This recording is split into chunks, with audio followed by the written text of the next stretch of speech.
a lot of fun, so I figured why not do another one. I did lose like 25 subscribers or something from doing these. I think it's because people are getting notified from my live streams and then deciding they don't want to subscribe to the channel anymore, which is fine because, I mean, if they were going to subscribe because of a live stream, then they were going to subscribe, they were going to unsubscribe anyway.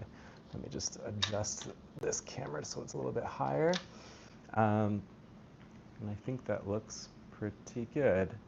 So yeah, last week was fun. And so if it means I can clear out subscribers that don't care about this channel or don't care about Taiwan or don't care about some of the things that are happening over here, then that's fine. And if it means that I can connect with my audience who wants to ask me questions and wants to engage with me in the live stream format, then I think all the better. Hey Dion, how's it going down in Australia? I know you missed the last one, so I'm glad you can get this one. I really should start uploading, you know, letting you guys know about these live streams earlier. It's just my poor organizational skills. But yeah, last live stream, I got a lot of questions that I thought were really interesting, but I didn't have time to get to. And so today I thought I would focus on one of the big ones. And then we'll get into a little bit of Q&A once more and more people start joining the live stream. I'll get into the chat and I'll answer some of your guys' questions. But yeah, the question I got last week that I wasn't able to answer is a question I get all the time. Probably, that's a good question, Bort, and I'll get into that. It's probably a question I get most often in regards to Taiwan and my life here. And the question is like, am I worried that China will attack Taiwan? It's a question I get all the time. My parents ask me this, my friends back home ask me this, my subscribers ask me this. Just to tell you an interesting story, I went to the Philippines last summer. It was a great trip. But in the Philippines, they have a lot of American soldiers stationed there for training. A lot of U.S. Army Rangers and Special Forces and you name it. Like, it's not just infantry they have there. They train a lot of like elite infantry there. They do jungle training, beach defense, beach attack, all kinds of different stuff they do there. And I met a group of these guys, a group of young American dudes, probably in their mid-20s, super jacked, and they're in the American Special Forces, I guess. And I met them at a bar in the Philippines, and they asked me where I'm from, and I said, I'm from Canada, but I live in Taiwan, and they freaked out. They were like, dude, you cannot live in Taiwan. Taiwan is the whole reason that we're here. We're training just in case that, that China invades, and then we have to rush to their defense. So we're here doing all this jungle training because like the Philippines has fairly similar climate and geography to Taiwan. I don't mean geography in the sense that it looks the same as a country. I just mean like it does have jungles and it does have high humidity and it does have, you know, you could kind of recreate Taiwanese, you can recreate the Taiwanese climate in the Philippines, I think, without actually having to station troops in Taiwan, which the US is doing. So he was just losing his mind and trying to convince me that I shouldn't live in Taiwan and China's definitely going to attack. And, you know, he was under the impression that it's definitely going to happen. There wasn't a question in his mind. It wasn't like a debate, like, will they invade? Maybe they won't. Maybe under these circumstances they will. In his mind, they definitely will. And you can understand why he thought that way, right? Like he was stationed in the Philippines. Hey, Elliot, big fan from Miami. We've been watching forever since starting back in China with Matt and Winston. Cool, glad to see that you're still watching the channel. Appreciate that you're still with us, Elliot. But yeah, you can see why that guy thought that. I mean, his whole job is to be stationed in the Philippines, and his whole objective, what he's been told by his superiors and everyone around him, is that the reason he's there is for when China attacks Taiwan, he can train and get ready and prepare for that event. And I told him I'm not worried about it. I did the exact same live stream, almost with the exact same thumbnail, the exact same question being asked about 2 or 3 years ago. But I keep getting asked it, and so I figured maybe it's time for another live stream. And my answer hasn't really changed. I don't think that China will invade Taiwan. And that's obvious. I probably wouldn't live here if I thought that. You know, Taiwanese locals, Taiwanese people don't have a choice. They're from Taiwan. This is their country. This is where they live. They can't just leave. I mean, I suppose they can go and live in another country, but it's a lot more difficult than that, right? Like, but I'm not Taiwanese. I wasn't born here. It's my choice to live here. I can always move somewhere else. And so, oh, Pasamio from the last live stream, just back from the pub. Happy Thursday. Yeah, happy Thursday, man. Thanks so much for the super chat. I really appreciate that. That helps. That's going to put a roof over my head. I do these live streams, you know, obviously to connect with you guys, but more selfishly, these super chats help me a lot. Now that I'm running my own business, doing this full time, it's hard to make money, and so money is tight. So I appreciate that. And I guess for wherever you are, it's Thursday. Here, it's actually Friday around noon. But anyways, yeah, so I can move, I can leave, but Taiwanese people don't. And the fact that I choose to live here, the fact that I choose to stay here, I think answers the question for everyone. Like, obviously, I don't think China will do a direct, you know, beach invasion with hundreds of ships or even thousands of ships where they're going to be storming the beaches. Or else I would go move somewhere else. That's not to say that I'm not worried about other forms of, we'll call it infiltration. But yeah, I don't think it'll be an actual like D-Day style beach invasion. I don't know that China can risk that right now, especially with Xi Jinping when he's in power. He can't risk losing the war. If he's going to do it, there has to be a near 100% guarantee that the invasion will be successful. Otherwise, it's just not worth it, because if they lose, if they can't take Taiwan, then that is a huge problem for the CCP. That means, you know, oh, Brian just got here. Hey, Brian, another channel member. Yeah, that's a huge problem for them. That could possibly topple the government if that's the case, because the Taiwan issue to Chinese people is such a deep-seated issue. It's something that's very important to them. And so if it fails, that can spell the end for the government. And that's the way that China works. You know, they don't get democracies. They don't get votes. They don't, you know, come together and decide on which government should be in power. That's not the way it works, and it's not the way it's ever worked for pretty much their entire history. When the government does something that affects the people in a very direct way, say, for example, I don't know, the economy collapses and the people have no money, or a famine arises and the people have no food, or, you know, something like that happens, then a massive revolt will happen, rebellions will start springing up, and you know, there'll be like a warring states period usually, and then they'll fight over it, and whoever comes out on top wins. That is been the case for every single dynasty that's existed in China. That's how the Qing came into power, and then, you know, towards the end of the Qing dynasty, they started to get walked all over basically by Western powers, and then all these rebellions started springing up. Boxer Rebellion, a whole bunch of other ones that I can't think of right now because I'm dumb, but the Boxer Rebellion was a big one. People were upset. China lost a lot of territory to all kinds of different countries, and eventually the nationalists came into power from that.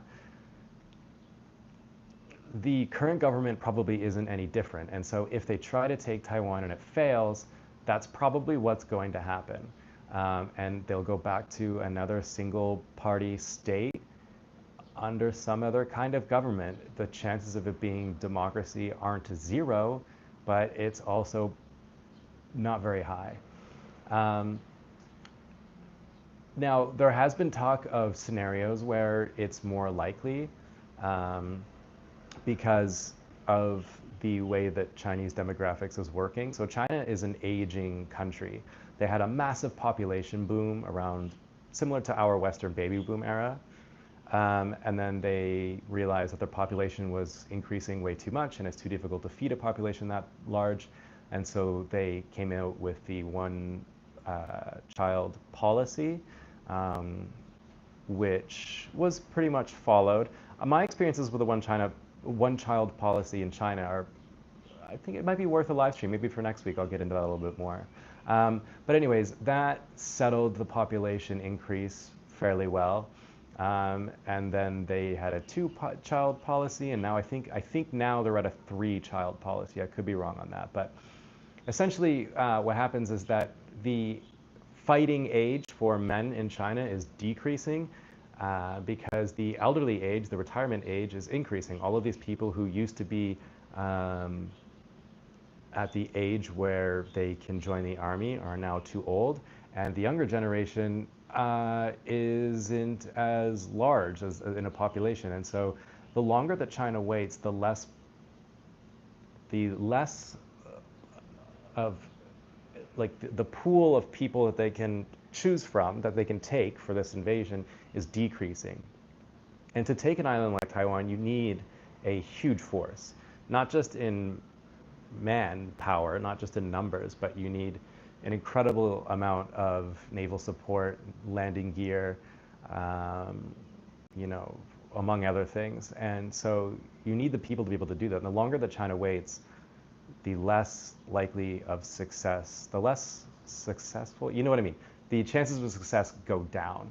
Um, and so there's the scenario where, you know, they can't wait any longer, so they just do it.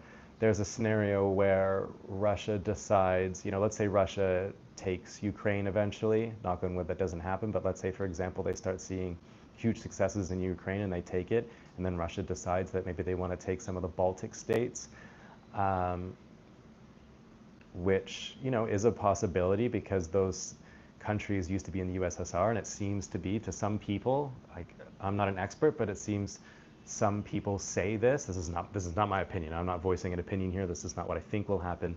This is just what I see in the news and from other people who know more than I do about that situation seem to think that Russia is trying to reclaim lost territory from the USSR. And so if they go and invade the Baltic states, then China might feel like the rest of the world is a little bit too distracted with that. NATO and the US are more likely to send more of their manpower and fleets towards that. And so China will feel like now it's their opportunity to spring an attack on Taiwan.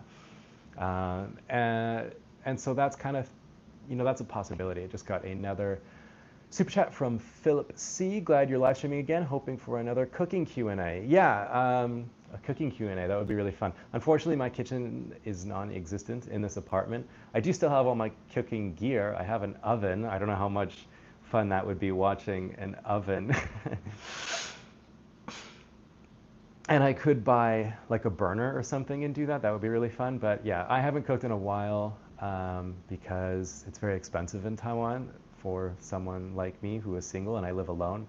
And so, you know, if I go out and buy groceries, like you can't, it's very difficult. If you want to, like, let's say you want spaghetti and you want to cook that, it's difficult to go to the grocery store and buy ingredients to cook spaghetti for one guy. You know, you buy a bunch, you freeze the sauce, or you put it in the fridge, and then now you're eating only spaghetti for the rest of the week. So here in Taiwan, it's a lot cheaper to go out to eat or get Uber Eats to eat, which is what I do. So anyways, yeah. So there's a whole bunch of other scenarios where the likelihood of a Chinese actual physical invasion on Taiwan does increase. However, as things stand right now, I don't think it'll happen. Now, what I do see, and so having said that, not only do I not think that it'll happen, but the majority of Taiwanese people also don't think that will happen. That's not what they're worried about. Okay, but what is happening, and what people are very worried about here in Taiwan, you know, because a lot of people ask me, like, Chinese people or Taiwanese people must be so nervous and so anxious and so worried about this Chinese invasion that everyone thinks is going to happen. It's what you see in the news. It's what you see, you know, Taiwan got a new president and China decided to do a whole bunch of drills around Taiwan, and it makes international news. And so everyone, you know, they see these headlines, these sensational headlines, and they think that China's going to invade. That's not what people are worried about here. What people are worried about is the slow creeping cultural influence that China is having on Taiwan and its younger generation and on its youth in particular.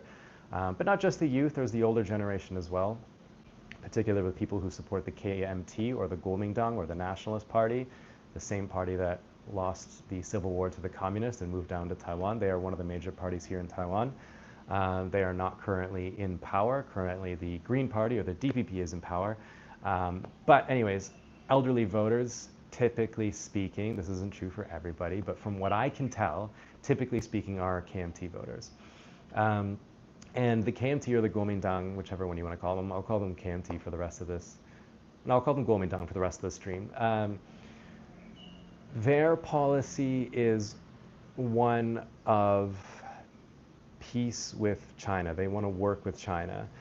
So a good way of looking at it, and one way that was described to me, and a way that I found very interesting, was a Taiwanese business person said this to me. She said, "My heart is with the Green Party, but my wallet is with the Blue Party," or the Blue Party is the Kuomintang. The reason she said this is because that when the Kuomintang is in power, they typically speaking like to do a lot of business with China.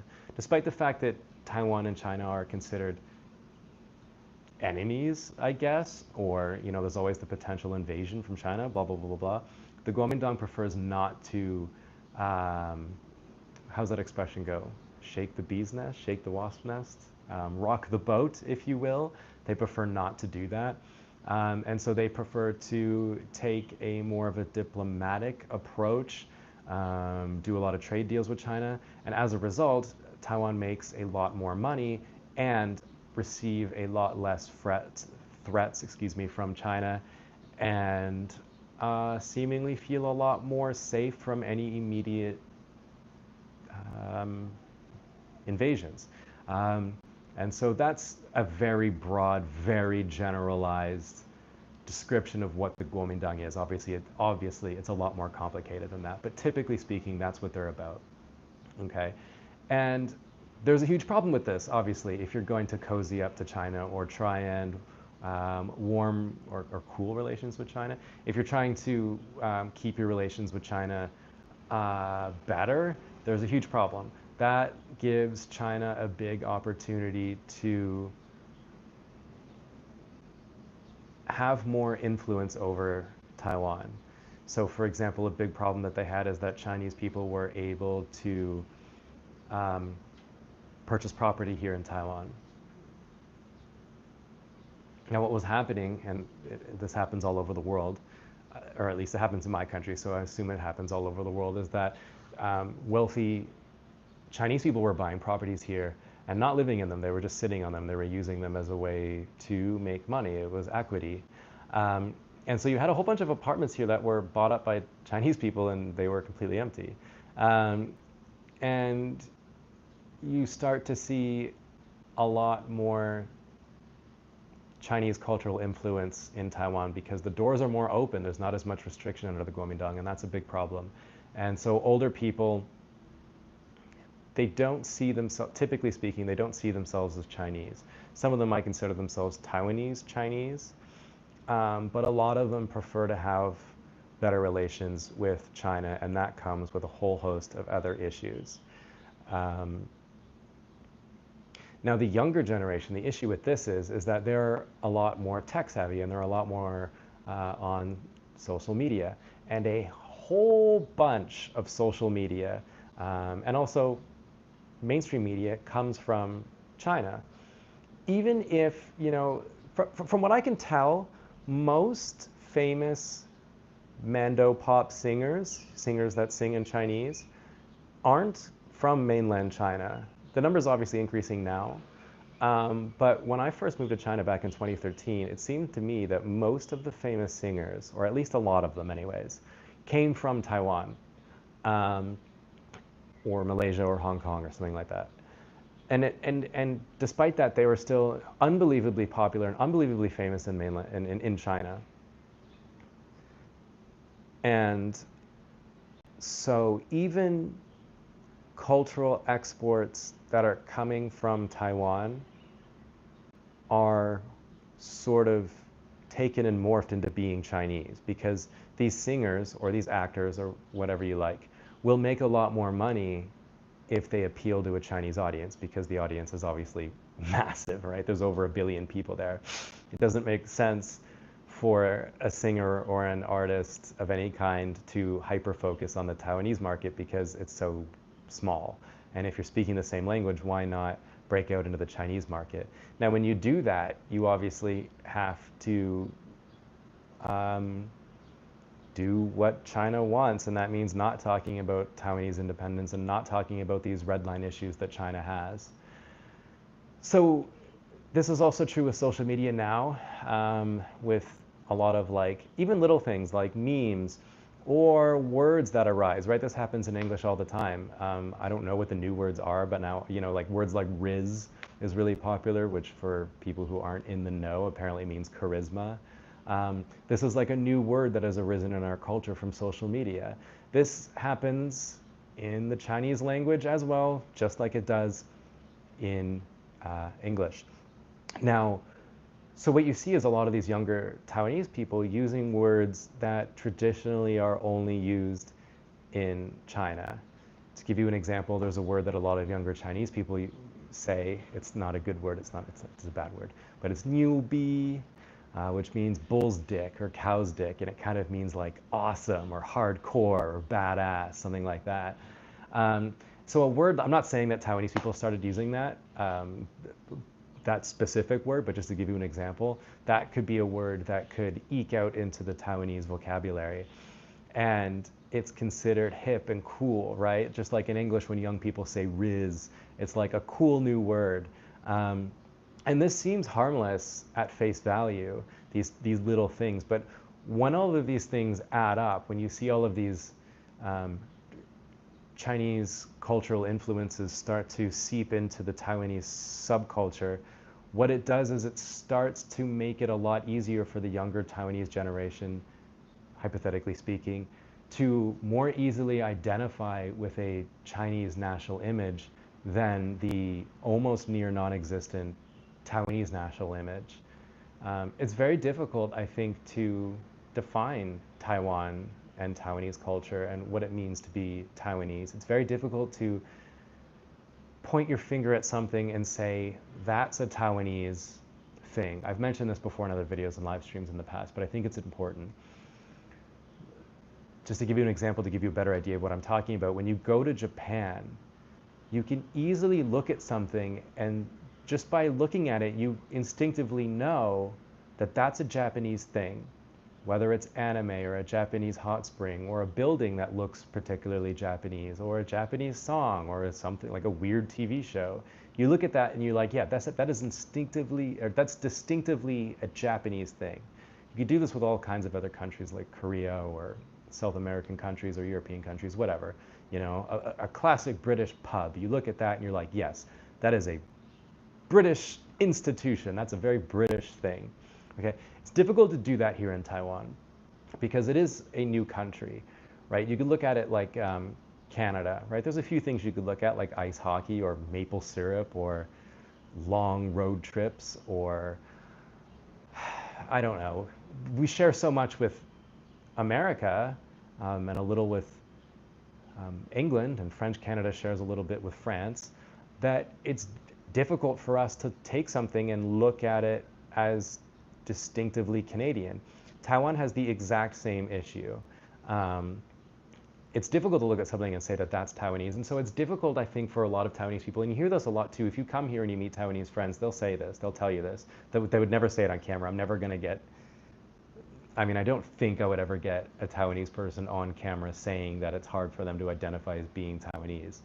But I think it's difficult for them to feel like they're a part of a greater cultural sphere of influence, if that makes sense. I'm trying to find better words to describe this, but it's difficult for them to feel in their hearts what it means to be Taiwanese.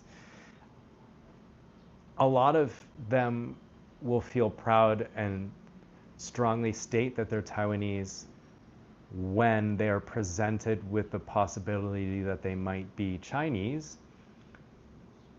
So if you mistake them or if you tease them and say, oh, you know, you're Chinese, then they're shoulders are back and their heads are held up high and they say, no, I'm Taiwanese, right? But they're only able to say that with such force and with such confidence because the thing that's making them Taiwanese is that they're not Chinese.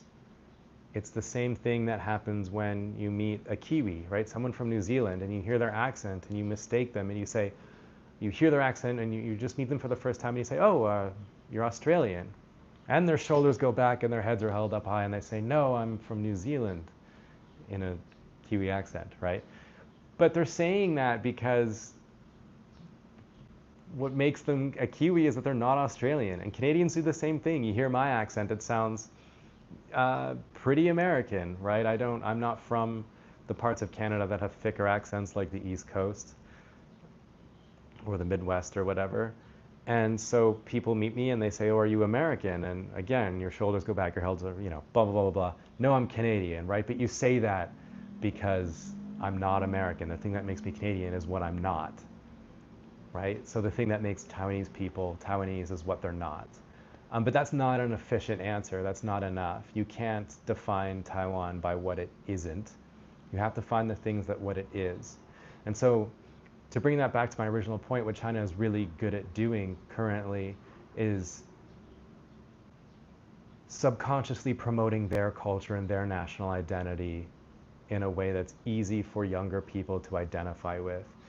But it's not done in such a direct way, where people are looking at their phones and they go, this is so clearly Chinese content. This is so clearly Chinese propaganda. This is so clearly trying to get me to feel more Chinese. It's not like that. It's not clear. It's a little ambiguous. It's a little bit more sneaky. It's tricky. And it's something that's very difficult for Taiwan to combat because they don't have a lot of power to culturally combat that, if that makes sense. I got into a little bit of trouble for this in Lucas's video because there was recently a bill passed by the Kuomintang, and it was a very sneaky bill. I got in trouble for saying that people shouldn't fight in parliament, or not parliament, in the legislative UN or the legislative assembly because they were fighting over it. I mean, physically fighting and stealing vote boxes, and I thought that was undemocratic.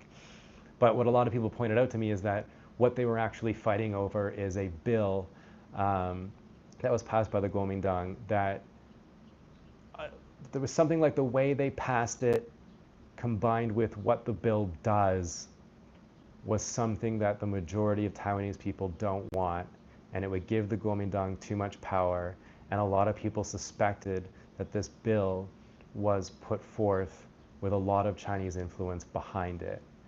And that scared the crap out of Chinese people.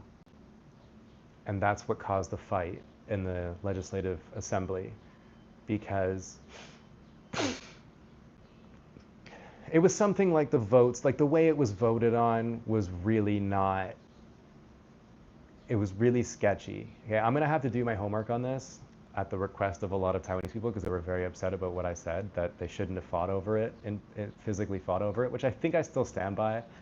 But apparently the contents of this bill and the way the bill was passed was super undemocratic and super scary and not in the best interests of Taiwan. Okay, so my main point, my main thing is, it's these things, all of those things I just mentioned, the bill, the cultural influence, this is what I'm more worried about and what the majority of Taiwanese people here are living here are worried about. I think that's what a lot of people outside of Taiwan don't understand or don't have a good grasp on. It's not a physical invasion that we're worried about, or that most people are worried about. Obviously, I can't speak for everybody. It's those things that people are worried about. So that's my long-winded answer to that question. I have a few other questions I can answer here that were sent to me in a second. Another interesting, and I'll get into the chat in a second. I'll see what you guys are saying. So someone on Instagram sent me this, and he or she, I think it's a he, says, I view Taiwan and China kind of like how I view North and South Korea. Taiwan is kind of like a South China. Have you ever thought of something similar to this, or do you think I'm wildly wrong?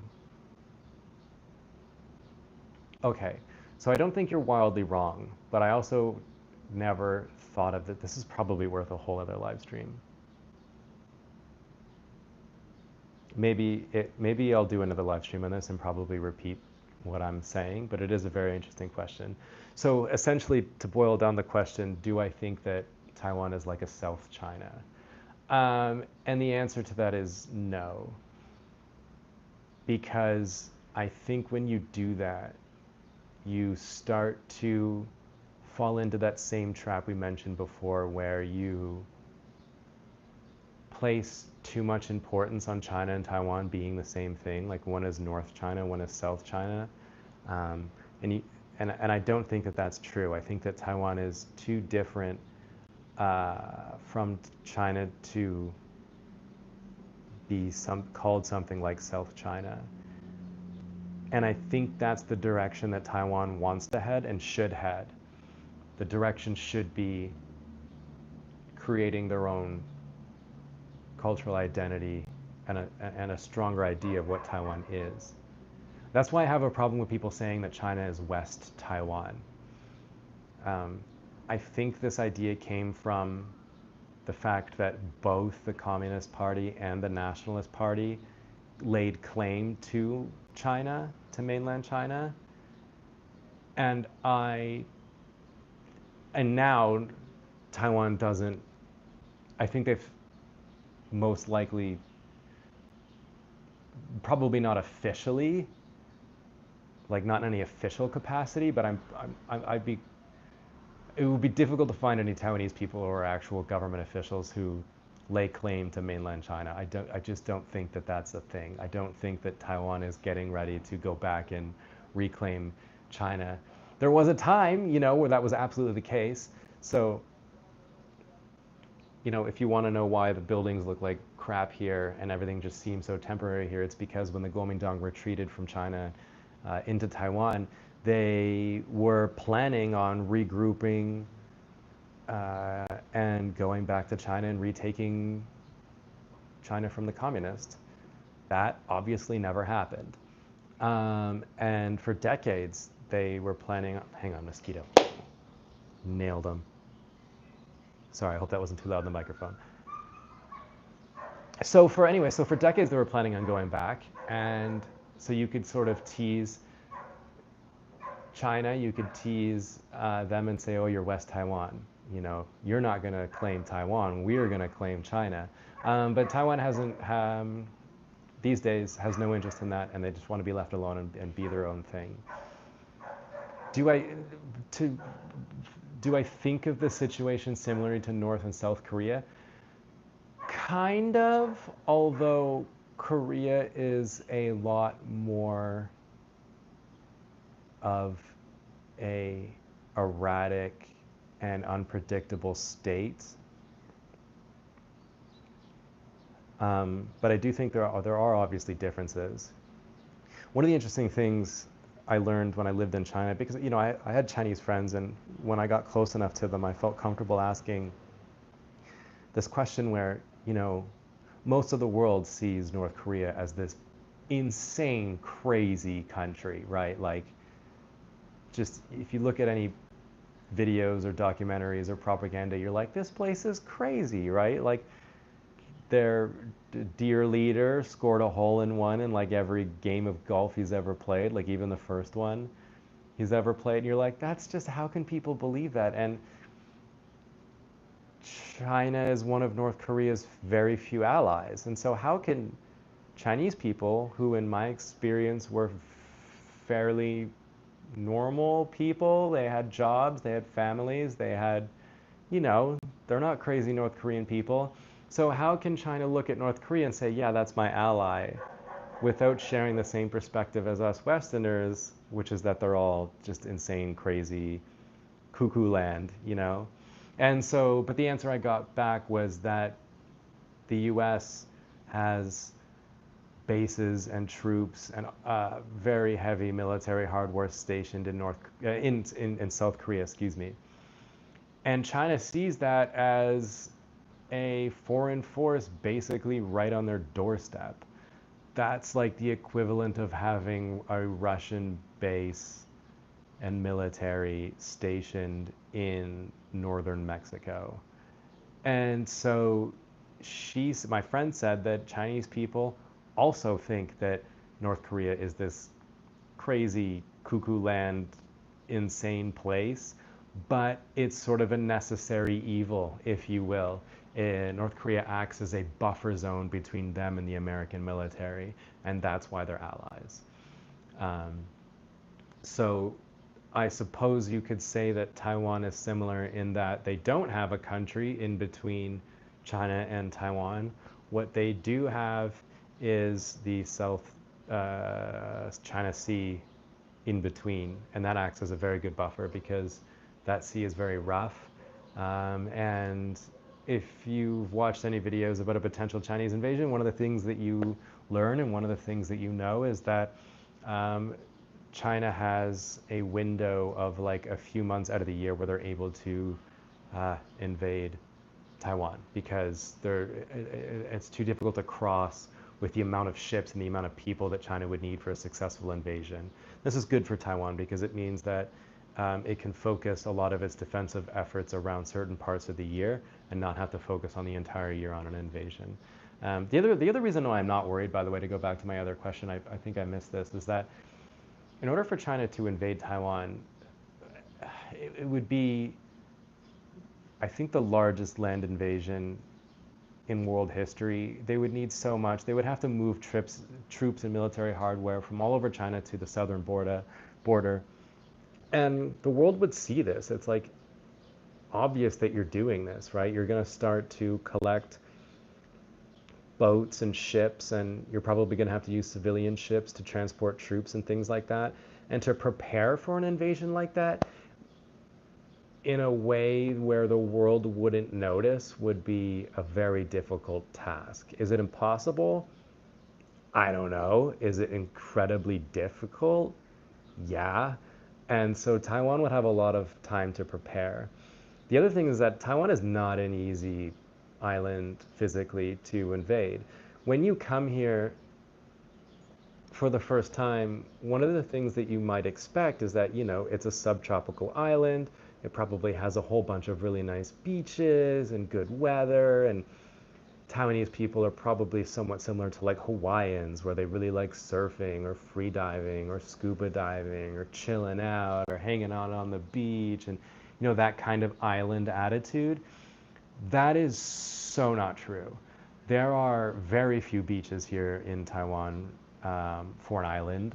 There are some in Kending, there are some in Kaohsiung, there's a couple in Taipei, few on the East Coast. But that's it. There aren't very many beaches here, and there's a reason for that. There's a few reasons for that. One of them is culturally speaking, Taiwanese people aren't big swimmers. A lot of Taiwanese people can't swim. That's not to say that there aren't Taiwanese people who love the beach. That's not to say that there aren't people here who surf or do those outdoor water activities. There are. It's becoming increasingly popular. A lot of people really like free diving and scuba diving these days. But for the most part, for an island, people don't swim here. So that's one of the reasons why there's no beaches. The other reason why there's no beaches is that if you're going to make a beach, right? Let's say, for example, there's no beaches that naturally occur here, and you wanted to make more money from tourism, and so they wanted to create a beach. You're basically just creating a really nice soft landing zone for the Chinese to invade. And so Taiwan has no interest in doing that. So the coast here is often very harsh and, with rocks, sharp rocks and things like that. If you go visit the East Coast, it's stunning. It's so pretty. It's so beautiful. But if you look at it from an invasion point of view, it's like there's no way you could land troops there. And that works to Taiwan's great advantage. Taiwan is also incredibly mountainous, so if they did invade, they would probably invade in Kaohsiung because they would be able to control a lot of the ports. And also Kaohsiung is considered the easier part of Taiwan to invade. Not to say that it's easy, but compared to the rest of the island, it's probably where they would go. And they would just slowly work their way up north towards Taipei and take the capital. But a problem that the Chinese is going to have is that Taiwan can resort to guerrilla warfare in the mountains, and that can prolong the war for like a really long time, right? I'm not going to pretend I'm smart enough to tell you how many months they can last, but it's enough time for the US and their allies to hopefully mobilize and get here to help out. Do I think that the States will help Taiwan in that event? I don't know. That's a question probably for another time. I just don't know. Um, but yeah, I think I did a pretty good job at covering all my bases. I don't think I left anything out. But we have some more time for this stream, so let me grab my laptop and hope I don't rip the power cable out of the wall and have a look at what the chat is saying, what you guys are saying. I think we are far enough into this live stream where I can start to reply to what you guys are saying. I apologize for ignoring the chat a bit. It's just, it's difficult to speak uninterrupted without uhs or ums or long pauses, and then also pay attention to the chat and also try to reply to you guys. That's just too much for my brain to handle. So let's go back a bunch. I'm just going to go to where the last person tagged my name from Greiler says, thought you might have been Australia for a while because Prosy sounds like hella Aussie to me. Yeah, I'm not Australian. Prosy is actually a British term for a prostitute. I didn't know that when I got this name, but when me and my friends did find out that that's what it meant, then the name stuck, and for the last, I don't know, 6, 7, or 8 years, that's been what everybody calls me.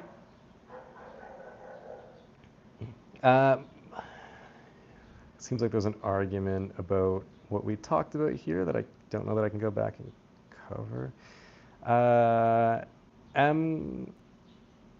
Did my stream pause? Because on my, oh no, I just have it paused here on my computer, my bad. I'm dumb.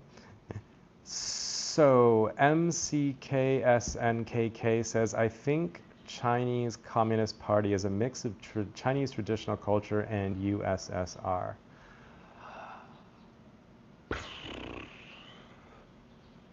It's interesting because when you go to China, you don't feel like you're in necessarily a communist country in that kind of Chinese dystopian, like that communist dystopian thing that I think a lot of people have in their heads. That's not really what it feels like. There are elements of it, but it does just feel like a country. It's weird. I don't know. Go there and find out what you think for yourself. Brian Smith says they were going to pass that bill without telling the people what was in it. Yeah, that's what I heard as well. So that bill we were talking about earlier, the Kuomintang, was going to pass. For whatever reason, they didn't tell the people what was in it, like Brian said, and that pissed everybody off. And there were huge protests too. I remember I was driving to meet Alan to work on some stuff, and I passed by Taichung City Hall, and there were like thousands of people protesting this thing. It was crazy. Fanaticist says, sounds like America. Okay. Martin says, great from Grimsby, Ontario. Wow. I think I've only been to a Grimsby once for a hockey tournament when I was younger. Michael Wong says, Prosy, there was a video on May 19th by Gao, whatever that guy's name is, that gives lots of detail about the policy reform. You should look into it. Yeah, I definitely will. I will, because I do want to do my homework on that bill. Greiler says, how are the bugs in Taiwan, by the way? If you don't like bugs, Taiwan's probably not the place for you.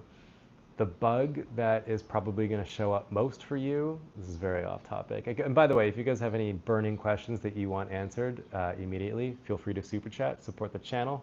Keeps this roof over my head. I would appreciate it. Just keep that in mind.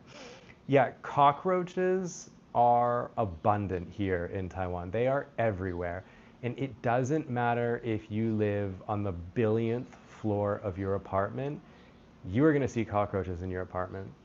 Whether they're like the massive Asian cockroaches that can fly or the smaller German cockroaches, they're everywhere. And it doesn't matter how clean you keep your apartment. I've been in this apartment for, what is it, June? So since the beginning of the year. Unfortunately, I haven't seen any, but I'm sure once the weather gets hotter and hotter and hotter and more humid, they'll start crawling through anywhere they can. It's going to get brutal. By the way, the stream on my computer is slow and grainy and crappy. If you guys could let me know what the quality is like for you, let me know. Maybe it's okay, but for me, it's garbage. Um, so yeah, cockroaches are everywhere, and then like every year around a certain time, these people come by in trucks and they spray poison into the sewage system here in Taiwan because that's where the cockroaches all like hang out and nest and whatever. Um, and it kills like, okay, quality is great, great, thank you. Just making sure. And anyways, they spray poison into the sewers and like, it's so gross because thousands upon thousands of dying cockroaches crawl out of the sewers onto the road. And okay, quality is good. All right, thanks, guys. Um, and it's just like for like a few days out of the year, it's just an absolute cockroach massacre. It's disgusting. But yeah, cockroaches are everywhere. Mosquitoes are insane. You know, Taiwan is a very wet, humid place, so it's a good climate for mosquitoes. There are a whole wide variety of bugs here. It's disgusting. It's just one of those things you have to get used to. So yeah, hope that answers your question. Um,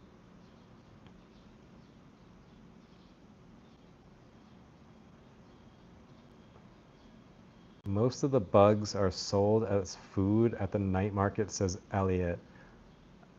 I gotta say that's not true. Taiwanese people eat bugs, I guess, but I wouldn't say most of them are sold at the night market. That's just not true. Um, okay.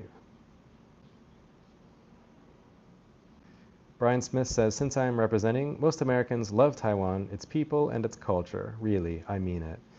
I can appreciate what Brian is saying here, but I'm going to go ahead and disagree and say that most Americans don't know a thing about Taiwan.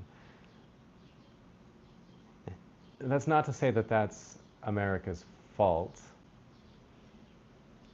I think that if an American says that they love Taiwan and its culture and its people, what they really mean is that they dislike China and the communist and what they represent. I think that's more of what they're saying. It's not necessarily throwing the support behind Taiwan. I think it's more about throwing shade at China than it is supporting Taiwan. And it seems like, and it's not just Americans. I think that's most of the world. It's very, very difficult to understand Taiwanese culture, even know what it is, because of what I said earlier in the stream. We've covered that already, but yeah. So it's not just America. I would say that's most of the world. Greiler says, also as an American, I think most Americans couldn't find Taiwan on the map or get it confused with Thailand. Yeah, that's probably true. And to be completely honest with you, there's a lot of Taiwanese people that couldn't point Taiwan out on a map, which is hilarious, like on a world map. I remember I was at a pub with Alan one night, and we were hanging out with these Taiwanese people who, like, in their defense, were pretty drunk, and there was a world map, and we were asking them to point out different countries, which was really funny. And then we asked them to point out Taiwan, and they like couldn't do it, and we were we just couldn't figure out why they couldn't point Taiwan out on a map. It was hilarious. Really crazy. Elliot says, I really wish there were more Taiwanese restaurants in America, in New York and Miami. It is mostly Chinese. Yeah, even the Chinese restaurants in the States and Canada, most of the world, isn't actual Chinese food. It's American Chinese food. So a lot of the foods that you eat at a Chinese takeout restaurant are not eaten. They're not eaten in anywhere in China. Also, Taiwanese food isn't really.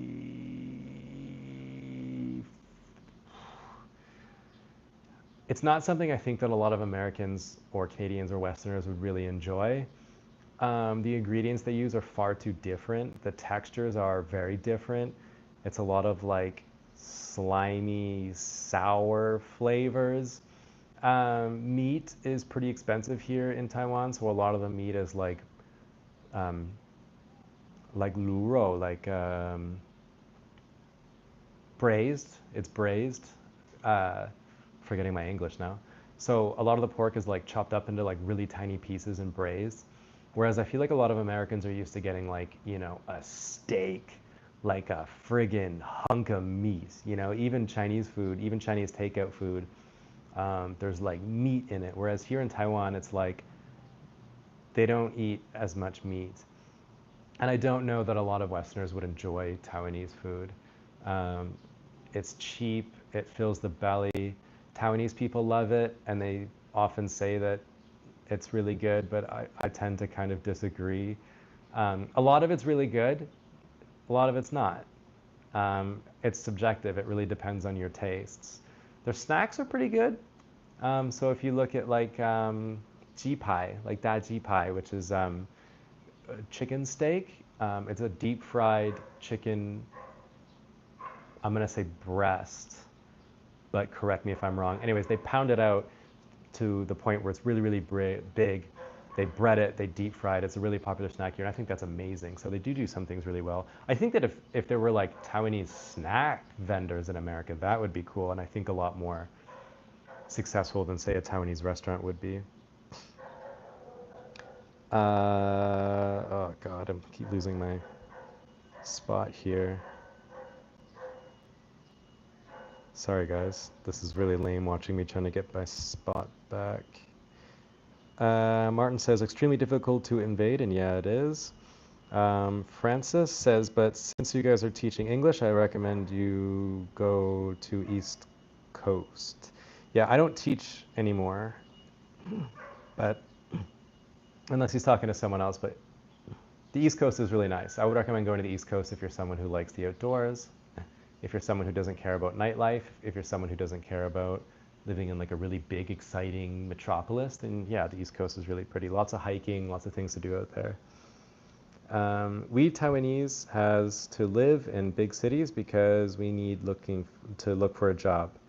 Yep, true. Elliot says, I agree most Americans couldn't find Taiwan on the map, let alone what Taiwan is. Yep.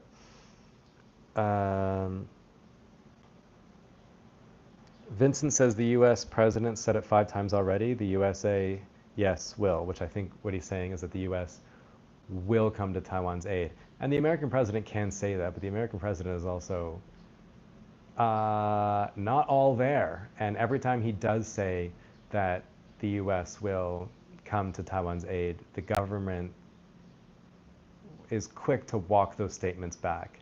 So it's not so clear cut. So yeah. Let me get closer to more recent chats. I feel like I'm too far behind.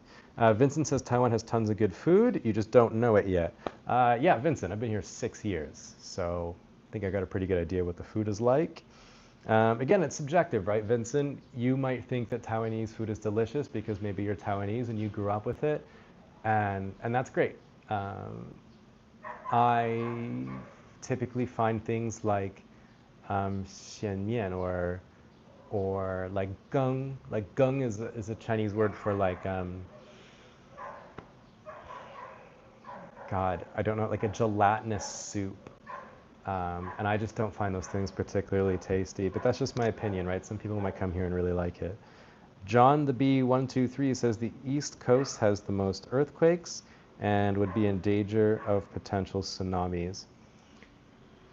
Yeah, that's true. And lately, the East Coast has been suffering from tourism because of the earthquakes.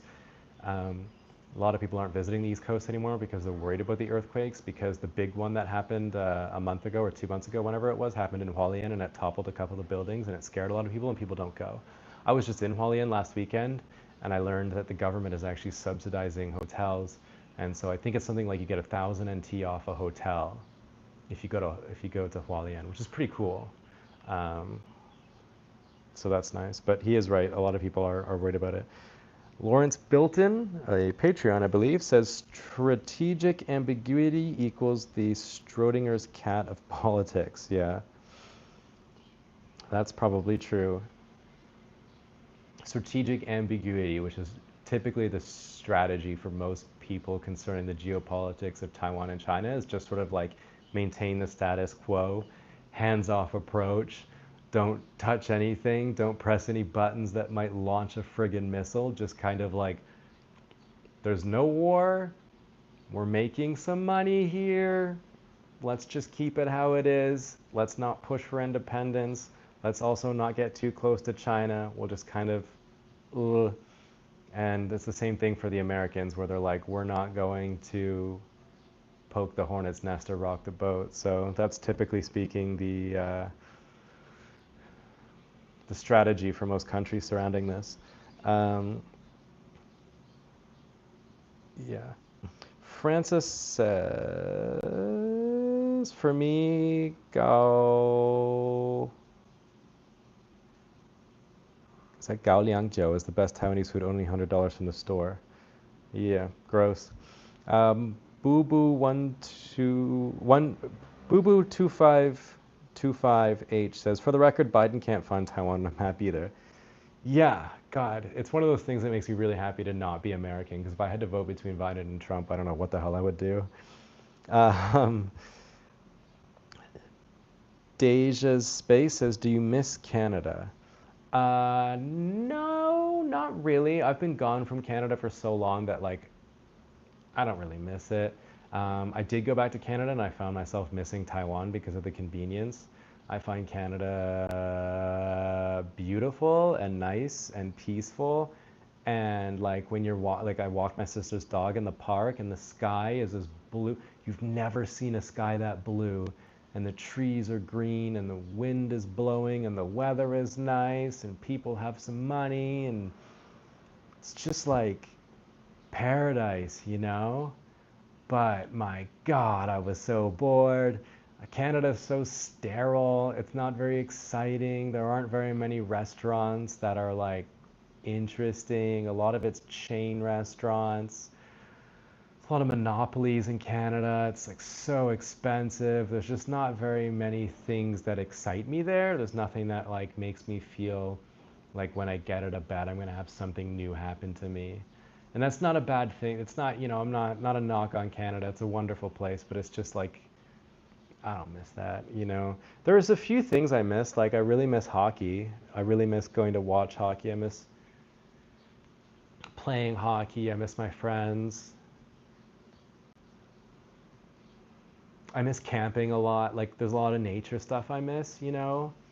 But for the most part, like I don't like get homesick or anything like that anymore. I'm over it. Book of Gabriel says, peace from Tainan via San Jose. Do you think Canadian and American State Departments will give a heads up for the citizens to leave if China does attack? The U.S. State Department warned in Ukraine before. Yeah, most definitely. I think that there's going to be like a mass exit of, I guess, what will become refugees, of foreigners leaving Taiwan on airplanes. If I had to guess, that's what would happen. Um, I don't know that the governments of Canada and the US would abandon their citizens here. And I also think it's in the best interest of China to get foreigners out of here as quickly as possible, because let's just say, for example, the invasion starts and they start it with like a missile barrage, which they probably can, or like because the Chinese rocket force, which sounds so animated, but it's a real thing. What they're probably going to do is soften up Taiwanese defenses with a massive volley of rockets. And if any of those rockets land on Americans, they kill Americans, like that's not in China's best interest. So I think, I don't know, but I think what would happen is a whole bunch of foreigners would get on planes and leave and claim refugee status or something like that.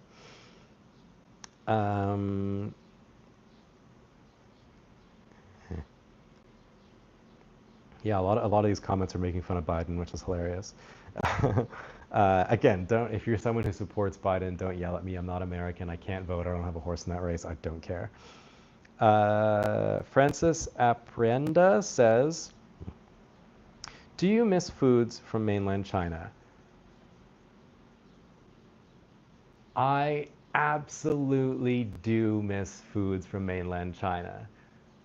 Okay, Taiwanese people might yell at me. I might get in trouble for saying it. But but I'll say it anyway. Chinese food is amazing. Not all of it, but there are, I think it's like seven cuisines, seven Chinese cuisines or something like that. And all different Chinese provinces have different types of food that come to the table, and I miss a lot of it. So here in Taiwan, we don't get a lot of like northern Chinese food, like Dongbei food, or where I lived for 1 year, my first year in China, I lived in Henan province, which is kind of central China. It's where the Yellow River runs through. It's where the cradle of Chinese civilization is. It's where the Song dynasty started in Kaifeng, in the city where I lived. And they had a dish called Henan Hui Mian, which I frickin' loved. So Henan Hui Mian is a noodle dish. It's noodles and soup, and the noodles are cut kind of thicker. So it's not like a thin noodle that you would see in, say, like a fried noodle. It's a thicker noodle. And the broth is like this garlicky white broth, and inside they have like cilantro. Might have that wrong actually. Some kind of herb anyway. Quail egg, different kinds of meat. I had one with donkey in it, which was really good. And when you eat it, what's really interesting about this dish is that when you eat it, you take a raw piece of garlic and you nibble on it. And if you've ever eaten raw garlic, it's incredibly spicy and it's very strong.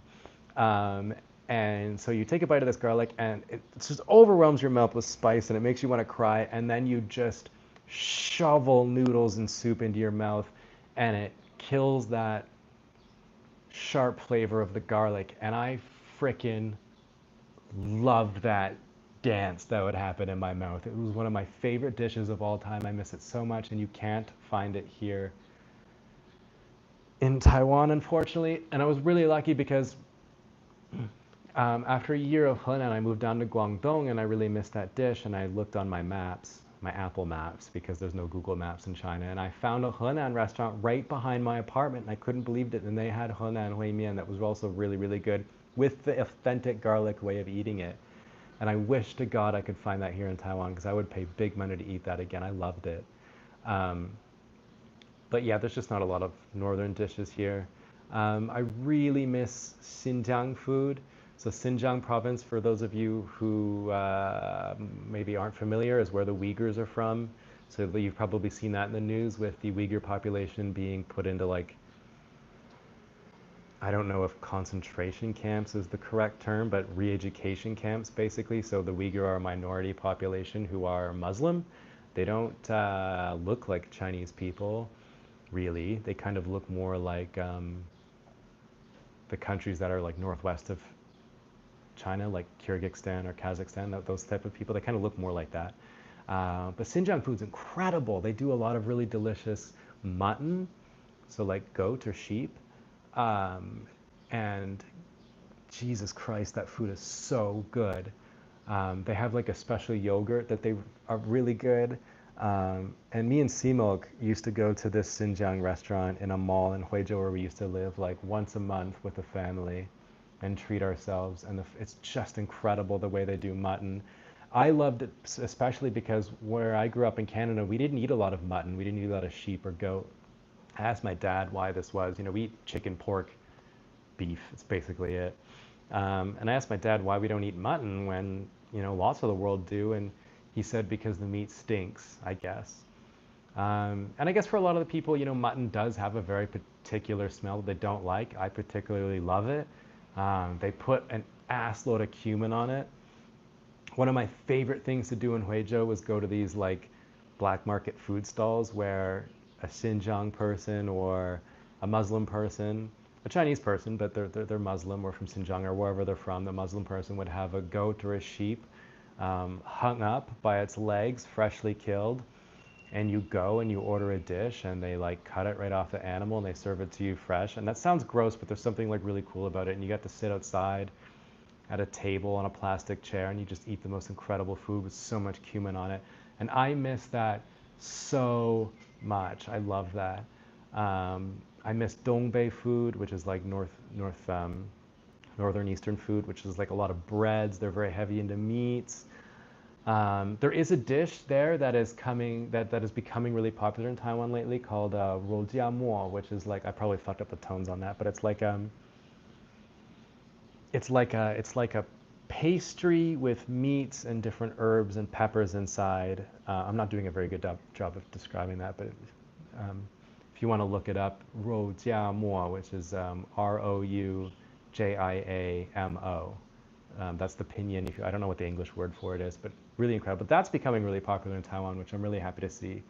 Um, but Dongbei food is really good, really heavy into breads, really heavy into meats. Their dumplings are so, God, I miss northern dumplings, amazing. Um, there's a really popular chain restaurant in China. I'm going to talk about food for so long, and I apologize. I really hope this isn't boring you guys. Jesus Christ. Um, but there's this really popular noodle chain and restaurant called Lanzhou La Mian, and they have a lot of different noodle dishes that are just incredible. Da xiao mian they do really good. So it's a chain, right? It's a chain restaurant, and yet the people who work there are from the city called Lanzhou, which is in shit, what province? It might be in Xinjiang actually. It's somewhere in northwestern China. I'm dumb. I forget the province. But anyways, Lanzhou's a city I never got to visit, but I really wish I did. It's got a really sizable Muslim population there. And so even though this restaurant's a chain, they make the noodles in-house in front of you, and they cook the noodles right there. And I just think that's so cool. To get that similar experience, and it's cheap. It's so cheap. And God, the food was so good. There was a Lanzhou Lamian restaurant like on every street, basically, not on every street, but like in every neighborhood. There was one right below where I lived, and I used to go there all the time. And to get that similar experience here in Taiwan, you have to go to like a really expensive restaurant. Like I think you have to go to like Haidi Lao or what's the other really popular one? Whatever. And you pay like huge money for these people to come and do like a noodle dance in front of you, and they make it a whole thing. It's like this tourist attraction. Whereas in China, it's just like the way they made the noodles, and I loved that. So there are a whole host of dishes that I really miss from China. I loved the variety. I loved the flavors. So good. Obviously, I had bad Chinese food too, of course. But once you know where to go, I mean, the food was just amazing. And I think I ate a lot more when I lived there. I ate a lot more Chinese food than I do Taiwanese food now that I live here. I find that Taiwanese food is a lot of like the same thing. Not to say that that's bad. There's just, Taiwan's a smaller place, and so there isn't much of a variety. If you come to Taiwan and you want to try mainland, if you want to try Chinese food, um, Sichuan food is pretty popular here. So Sichuan food is like really spicy. If you've ever heard of like how do you pronounce that in English? Szechuan sauce. That's the English pronunciation of Sichuan. So they have a lot of spicy food. That's pretty popular here. Like Sichuan hot pot, it's really popular here. Hot pot's popular here. Trying to think of other like Fujian food, I guess, is kind of popular here. But beyond that, you don't get a lot of Chinese food. So good question. I really miss Chinese food a lot. Okay, back to this chat. I'm so friggin' far behind. Um, Gryler says, "I'm interested in Sichuan food. I hear it's spicy. It's very spicy. There's a spice. There's a pepper, a Sichuan pepper. I don't know its official name, but it's a numbing spice. You can find it in a lot of Sichuan hot pot dishes here, and it's such a unique flavor. I didn't like it when I first tried it. I found it tasted kind of chemically, like almost like Drano. Like it tasted like you grabbed a bottle from under your kitchen, under your bathroom sink and drank that. But it numbs your mouth. It's really interesting. But once I got used to it, I actually really like that Sichuan pepper. If you get the chance to try it, it's really interesting. You might not like it, but I found it. I like it now. Francis says, "I'm very sure real China food are more amazing than Taiwanese foods, even I'm Taiwanese." Yeah, I don't know if I'd go that far. It's just different, Taiwanese people really like vegetables a lot more than, say, Chinese people do. The food here, just like, especially things like noodles, just aren't. I Okay, I'll say this. I'll say this. I think that Taiwanese people are more passionate about making their food convenient and delicious and quick now. right? They're really good at making snack foods, and they're passionate about that, right? You can go to a Taiwanese food, order some chow mein, and it's like, boom, poof, give it to you, and it'll be pretty good. Whereas I find Chinese people are incredibly passionate about their food in the way that it's made, right? So you know, like I said, that Lanzhou La Mian restaurant, that chain restaurant, that Muslim restaurant, they make the noodles in-house, even though it's a chain. Like there's passion and skill involved that you just don't really see that here in Taiwan because they prefer in Taiwan to make it quicker. So that's kind of where I would land on that. Francis says, also, do you miss Canadian food? Sometimes, but not really. You can get pretty good Western food here. Canada doesn't have a big food culture. The food in Canada is kind of shit, if I'm honest with you. Like I said, a lot of restaurants in China, sorry, excuse me, a lot of, excuse me, a lot of restaurants in Canada are chain restaurants, and so the food is garbage and expensive. Some of the special dishes that we do have is like a tourtière, which is like a French meat pie. I miss that. That's really good. My parents used to make a pretty good tourtière. Dynamo bars I really miss. Poutine I miss, although I can get poutine here. Montreal smoked meat sandwiches I miss, but again, down in Kaohsiung we can get that. I miss that. I'm trying to think of other special Canadian. I'm forgetting some, but there's a few Canadian dishes that we can get. Pot pies I miss. You can't get pot pies here, but I typically, I don't miss Canadian food. It's trash, and I'm not ashamed to say it. You know, we just don't have a big food culture in Canada, unfortunately. Um, a fellow 719. This is in Chinese. Let me see if I can read this. 北头有河南 something mian. Really? Hang on. So he's saying that this area has that noodle dish I was talking about. I'm going to copy and paste what he says because I want to find that, because if I can find Henan Hui Mian here in Taiwan, I'm absolutely going to try it. I love it. Brian Smith says that food sounds great. In the US, barbecue styles are very regional. Yeah, that's something I really want to do one day if I can afford it. I want to buy like an RV or something and do a road trip in the States, because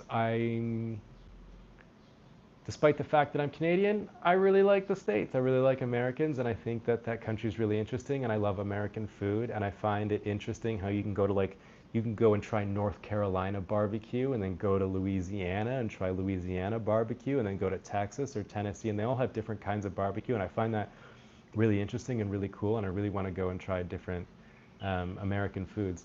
I've been to California once. It's the only time I've ever been to the States in my life, and I loved it. I loved the food. I thought it was really good. I thought it was outlandish. I couldn't believe that Americans could eat that much. But I had a great time and I loved it. And all the Americans that I met were really friendly and really cool. And they weren't like as rude or as arrogant as I grew up to think that they were. Because like as Canadians, we're kind of taught that we're like a holier than thou polite country. And from my experience, I find that not to be the case. I found that the Americans that I've met were really cool and really nice to me and really welcoming, and were really excited to share, what America's all about. And I had a great time.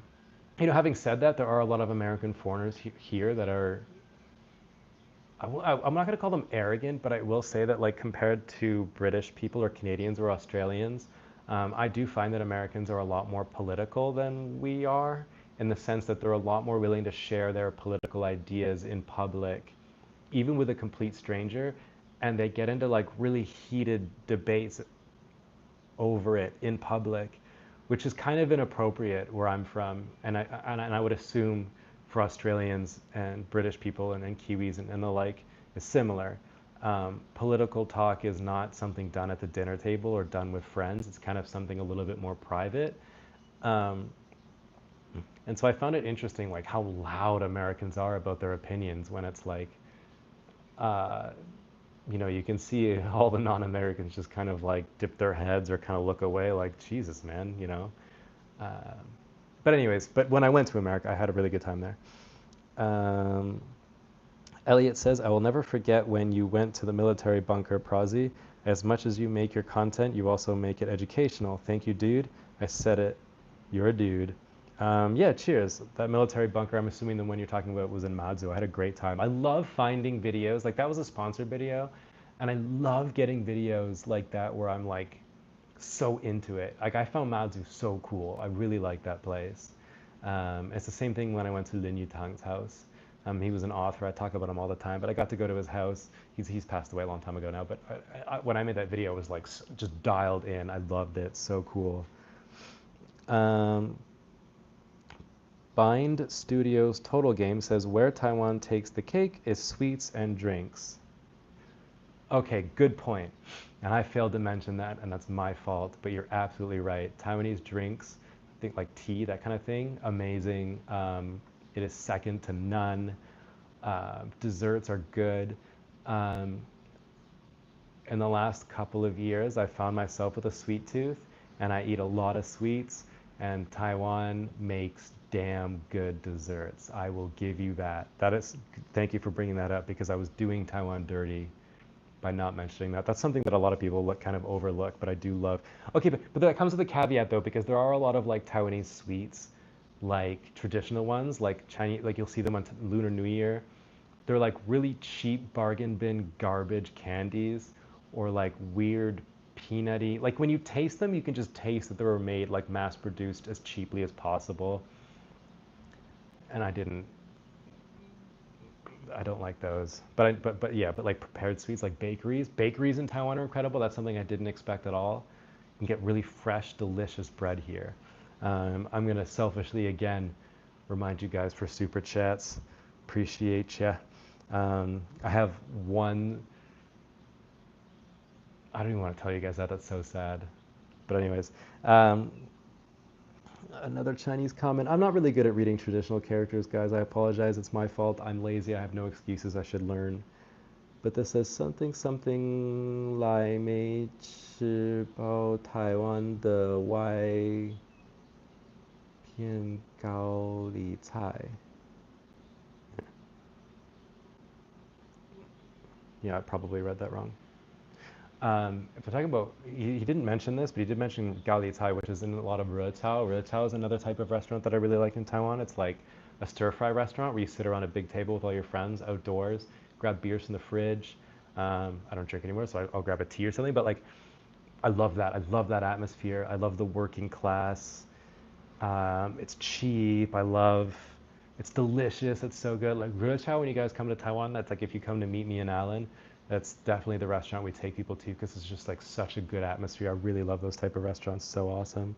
David says Taiwan took Chinese food and made them better in Taiwan. I'm gonna disagree. I think that there were a lot of original Taiwanese dishes that were here. A lot of Taiwanese dishes, what you'll notice, came from poverty. So if you take a look at something like a Sunday roast or casseroles, like a cabbage wrapped meat dish, or these Western dishes that we have from back in the day when people didn't have a lot of money, or an Oklahoma onion burger, I think is what it's called in the States. These dishes that were born out of the necessity to fill the belly. Were born. Taiwan was not a rich place for a long, long time, and so people had to make do and create these dishes, and and so you'll notice that a lot of dishes like that are here today, and I don't find them very good. To be honest with you, I love the history behind the dishes. I find that really interesting and admirable that people are, willing to make that and eat that, but I don't like it. Shinkuni. Thanks. David says you can literally get all types of Chinese food in Taipei, and the quality is much better than China. Okay, David, if you can find me a Hunan restaurant, I will go with you and pay for dinner. I'd love that. Greiler, thank you so much for the super chat. Says, let me not miss it. I don't want to miss it. I don't want to miss it. I used to live in Germany, and I miss fresh bread so much. Living in the U.S. Sorry, I think that was typed wrong. I'm so excited to hear about it, Baker Lishan, Taiwan. Okay, that was Oh, that was your first super chat on a live stream. Congratulations. Yeah, so German bread I've heard is really good. But yeah, Greiler, if you come to Taiwan, the bakeries here are amazing. There's some local bakeries that have like different breads and things that they make that, you go in and they have different stuffs, all different types of breads all the time. So when you come here, it's exciting, it's awesome, it's cool. I love the bakeries here. One of the favorite things I like that they make is like, it's a Japanese milk bread, which sounds weird, but it's basically a thicker cut bread and it's so pillowy and soft, and I love that. Um, One of the things that are kind of weird there here though is that you can get sliced bread that's like sweet, like it's made with condensed milk, and that's not really my thing. But there's so many different kinds of breads here. Even when you go to a 7-Eleven or a Family Mart, which are the two big convenience chains here that are on like every single corner, has a bakery section where it's obviously not fresh, but like they have these buns, okay, like dinner rolls that they have. Two of these things is like 600 calories or something fucking ridiculous like that, something insane. But I get them and it tastes so fresh and so good. So like even if you don't go to bakery, even if you go to the convenience store, there's a whole section for bread. It's one of those things that you would never expect when you come to Taiwan, but amazing. And thank you so much for the super chat. I really appreciate it. Um, yeah, David, if you can find Chinese food in Taipei, I will go to Taipei. Francai says, for you living in Taiwan many years, have you felt lonely or not belong here or hard to integrate into Taiwan? Sometimes. Um, yeah, that can happen. I thought about making a video about it, but I thought it would be kind of cringe to like visually represent the feeling of loneliness. It would be kind of cringy, but I thought it'd be an interesting video. Sometimes that can happen, but I have a good group of friends, and sometimes it's hard to feel like I can fit in because even though my Chinese is like all right, it's a basic level, I can have a decent conversation with someone. There's a point where it goes out the window, and I get a lot of flack for living here for so long and having my Chinese level at such, that's not good enough. And that's completely my fault. It's so easy to say that I'll learn Chinese eventually, and I just never end up doing it. Like all the Chinese that I've learned completely on my own. Um, I just don't make enough money to like go to a school and take classes. So there's that. Abby Lynn says hello. Hi, Abby. Uh, Gosh, did Abby say that long ago? God, I'm so far behind on the chat. Gotta make to North China, I guess. Yeah, if you go to North China, the food there is really good. I only see Korean supermarkets and Chinese supermarkets here in Florida, and I just saw a Russian supermarket. Yeah, go to a Chinese restaurant. You should find Taiwanese stuff there too. The U.S. has an Air Force base on the east side of Taiwan. I feel like they're attacked. The U.S. would feel obligated to participate. Um, Yeah, so the Americans do have like special forces here training people. That's not a secret anymore. Francis says, I miss weed, but it's illegal in Taiwan. Yeah, if you're gonna move here, no weed, sorry. Kevin says, Lanzhou is a city in Gansu province. Yes, of course, sorry. Elliot says, hey, 92 likes, it's getting better. Come on, people. Yeah, thank you.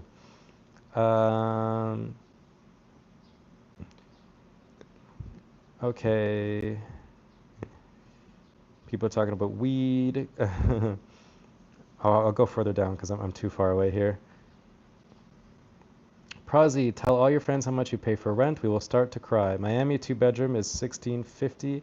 I think you're doing it right. American and Canada has gotten so expensive. Yeah, rent prices in the West are unforgivably expensive, and that's one of the biggest reasons why I don't live there, because I'm a kindergartner. I'm a kindergarten teacher by trade, and I just don't make enough money to afford rent. Here I pay 11,000 NT, which is like roughly 350 US. I'm not really sure. I don't know. But I don't get enough sponsored videos to support myself. So that's part of the reason why I do these live streams, to hopefully make some money and pay rent. Um, I should probably include more reasons to like support. Like in the last live stream, Alan was doing like 10 push-ups for every super chat, which I found interesting. I should probably do that next week when I live stream. That's an idea. Um, Greiler's, Brian's laughing at Canadian food. Yeah, it's not that good. Greiler says, poutine is Canadian, yeah? Yes, it is. Francais says, meat pie is good to bring to work for lunch. Sure is. David says, he even says poutine like a French Canadian. French people would even say poutine, not tin. Yeah, I mean, I'm French Canadian. I don't speak nearly as much French as I used to when I was younger, but like all of those words are in my vocabulary. It's still, I guess, pretty French. I don't know. Food. Brian Smith says, food again. The U.S. is an immigrant culture. There are many, many styles of food. Yeah, and that's one of the really cool things about the States that I really like. I think one thing that the States has over Canada is the variety. There's such a huge choice of big cities and different foods that you can go and try. Whereas Canada has like, I don't know, 4 or 5 big cities. Like, what do we have? Like Vancouver, Edmonton, Calgary, maybe Winnipeg, Toronto, Montreal, Ottawa. So like, okay, like 7 big cities to choose from, and a lot of them are like the same thing. Like you could probably make the argument that Calgary, Edmonton, and Ottawa are like the same. You know, like there's not a whole lot differentiating them. Whereas in the States, you have such a huge variety, and I really like that about America. Aragami Sensei says, well, you'd have to shock now. You'd have a shock now going to California. Yeah, I've heard California's really gone down the poop hole lately for a number of different reasons. Matt says, I think in Taiwan you really get what you pay for. There's heaps of cheap food everywhere, but the quality is usually pretty low. Can find good food if you pay for it, though. Yeah, no, that's absolutely true. I just happen to live by a night market here where the food is really cheap for students and the food's kind of like not that great. It's low quality, but you're right. You pay a little money, you can get some really good food. A friend of mine opened a restaurant in a shopping mall. Me and Alan went there. I don't think we shot a video, but we did do some Instagram reels for her. And she does like super high-end, like top budget Taiwanese food. Really good. GGLI says, most famous chain in Canada is Tim Hortons. Enough said. God, you know, I used to really like Tim Hortons when I lived in Canada. I used to get a large double-double every day before I started work at school. And I went back to Canada last summer and I ordered a coffee. I don't drink double-double. I don't drink lattes or coffee with sugar or milk anymore. I just drink straight black coffee because I'm old and my soul is black like my coffee. Wow, Tim Hortons coffee tastes like shit. How is that our most popular chain? I can't frickin' believe that. It's literally instant coffee that sits in a coffee pot for hours and it just tasted burnt and horrible. Here in Taiwan, I can go to a 7-Eleven or a Family Mart, which I do every day. I have my empty coffee cup over there and I pay 45 NT and get incredible coffee that's made fresh. Tim Hortons sucks. I will say, I like their donuts and their Timbits. Other than that, and I know it's like blasphemy for a Canadian to say that about Timmy's, but Canada has to do better. Come on. Dion gifted 5 Prozzy memberships. Dion, you are the man. Dion is putting a roof over my head pretty much single-handedly. Dion is a huge supporter of my channel, and I really appreciate everything he does for me. It's huge. I should do a live stream showing his book that he made. I think I put it over there somewhere. He came here and took pictures, which is really cool. Let's get back to the bottom of the chat. I don't know how to pronounce your name. Francais Aprenda says, is the summer in Taiwan as hot as hell for you? The heat isn't really the issue here in Taiwan, it's the humidity.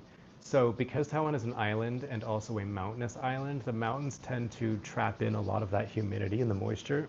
Excuse me. in the air. So while although it does get really hot, the problem is that it's so freaking humid that when your body sweats, your sweat can't evaporate. And so you're just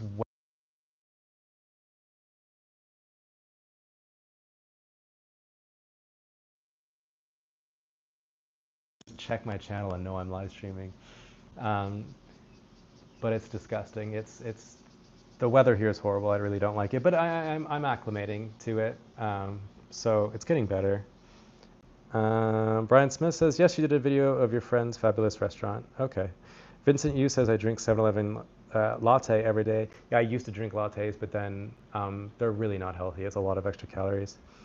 John the B123 says 7-Eleven coffee can vary. Some don't sell much, so it gets a little burnt and really strong. Some McDonald's restaurants have the same problem. You know, that's true, but I do still find it better than Tim Hortons. Greiler says, is the humidity better in North Taiwan? I think it might be a little bit more. It's pretty much the same. The further south you get, the hotter it is. But the humidity is just all-encompassing. This weekend I was in Hualien and it was like, ugh, I couldn't believe it. Tim Hortons food and coffee is unbelievably bad. Worst chain in Canada. They tried and failed pretty hard at expanding to the UK, where standards are much higher. Did they fail in the UK? I didn't know that. I know they expanded, but I didn't know they failed. But I can absolutely believe it. Oh, Greg is here. Greg Baker. Hey, Prozzy. Hey, Greg. Good to have you here, buddy. Safi Labby says, you said it before that Taiwan lacks soft power. Who really cares that Taiwan invented boba tea? Do you think Taiwan should invest in their own soft power, mimicking Korea? Like, what if T-pop was cool? Yeah, absolutely. I mentioned this in videos in the past, but I think like they could start from anywhere and really try to pump out more Taiwanese cultural influences. Like I think one of the examples I gave was this Taiwanese children's book called Guji Guji, which is this really funny book. I read it to my students and they really liked it. They thought it was hilarious. It's about like a duck who thinks he's a crocodile. Might have been the other way around. I can't remember. I read it years ago, but it's a really good book and it's in Chinese and English. If you've got kids, you can find it online and read it. It's an interesting book. But something like that, you know, if it could sell really big, could be huge for Taiwan because it's, you know, Japan had their big cultural exports in the 70s and 80s and 90s, and then Korea had their big cultural exports in the 2010s, continuing to the present day. Maybe it's Taiwan's turn. Okay, Chris says, as a Canadian, I'm so ashamed of Tim's. Yeah, it's just bad. I'm so like the whole country's falling apart, really. That might be a bit of an exaggeration, but from what I hear from friends back home, Canada is just like not what it once was. GGLI says, Taiwan weather reminds me of Florida summers. I've heard the same thing, but I actually Googled this coincidentally the other day. I wanted to know what the weather was like in Miami. I don't know why. I think I was just curious. And I asked, is Miami humid? And the answer I got was, Miami isn't humid, it's wet. So the problem with Taiwan, like not so much Taipei, but here in Taichung, is that the humidity collects in the air and it just stays there and it doesn't rain. It just stays in the air and doesn't go anywhere and wraps around your body like a warm, disgusting blanket. Whereas the difference is in Miami, the humidity gets released through rain. So that's the difference. But I've never been, so don't quote me on that. Greg Baker gifted 5 more Prozzy memberships. Thank you so much, Greg. Again, keeping this roof over my head. I really appreciate you. Thank you so much. That means so much. For my members, if you guys have any suggestions for, you know, members only content, let me know. Maybe I can do live streams for members only. I would absolutely love to do that. Maybe don't put it in the chat because I might miss it. Maybe comment on this actual live stream because there's 2 different sections. I'm not sure if you're able to comment now, but put it somewhere. I would love some ideas, or I can ask a producer for some ideas because I guess it's not really your guys' job to know what kind of content you want. Most Taiwanese residents has nose problems. I think you get the same problem as Taiwanese. Yeah, maybe. I mean, the pollution's pretty heavy here, so it can affect your lungs.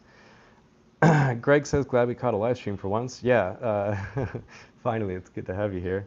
Sorry, it's my fault. I didn't really give enough notice again. There are some Canadians who come to Taiwan for retirement.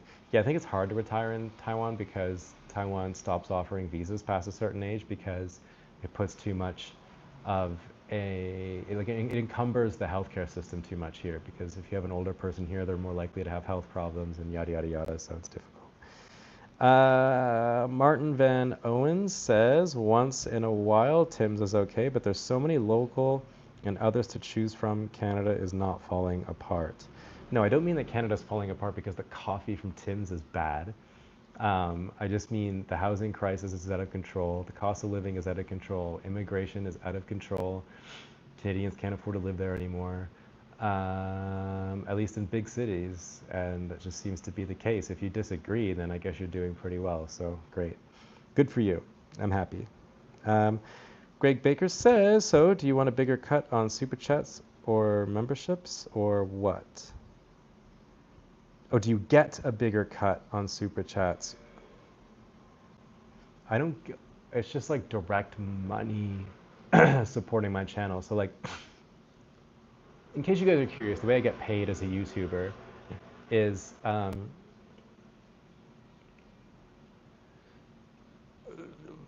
through ad revenue. So like on videos, you guys watch ads, unless of course you have an ad blocker, in which case I don't make any money from you. Or you paid for YouTube Premium, in which I guess I get a cut of that as well. But when you watch ads, that company that put their advertisement on that video pays YouTube, and YouTube gives me a cut of that advertisement, and that goes into something called ad revenue, and that's what I make. It's really, really low. This month it's like 250 Canadian dollars. That's it, because my views are very down. So the lower the views, the lower you get paid. The higher the views, the higher you get paid.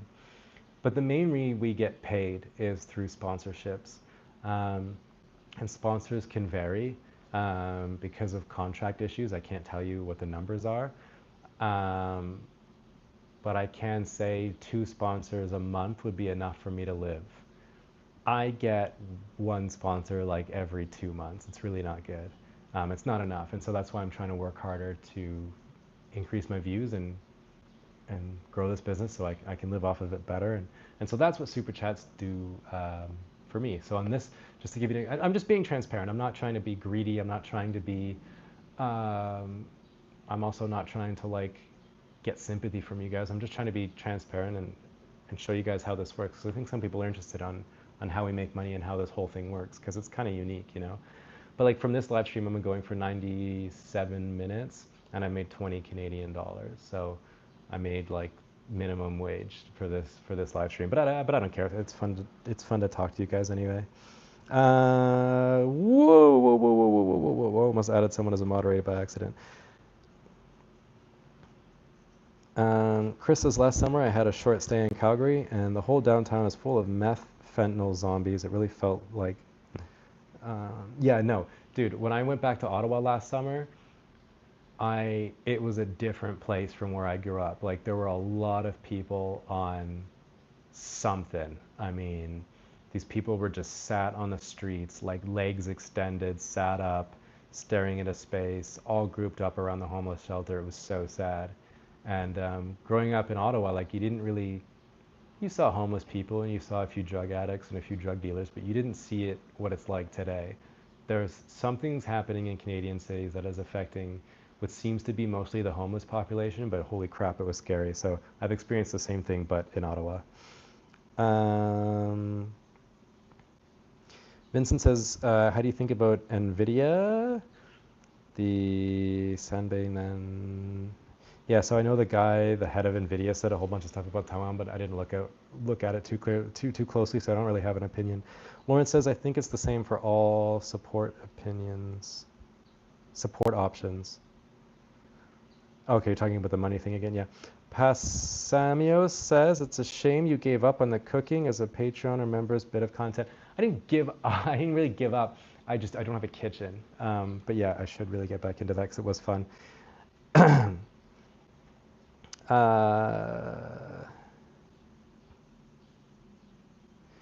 Safi Labby says, I remember a video where you said you really liked Tainan when you visited. Would you happen to know how Tainan's nightlife is? Yeah, it's fun. There's one like main strip and one main road where like all the bars are, and it's pretty cool, you know. A lot of them are like dive bar. Like, don't go expecting clubs or high-end areas like that. What they are is like just kind of fun little dive bars. You know, you get cheap beer and the food's really good.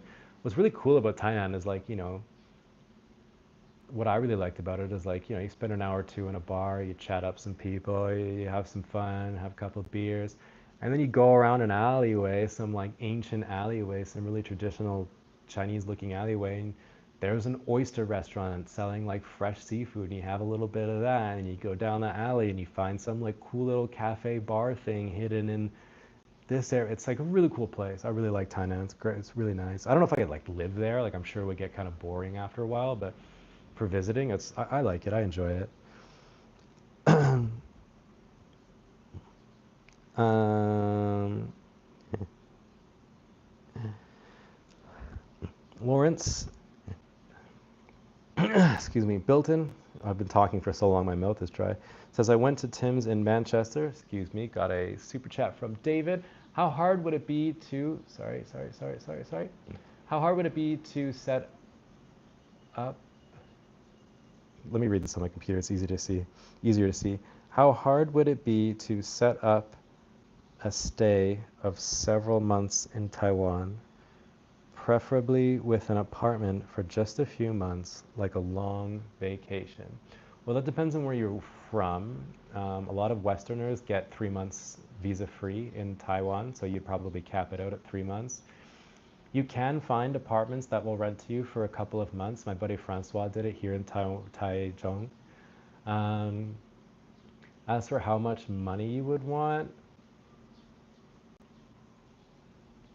I would say 180,000 NT.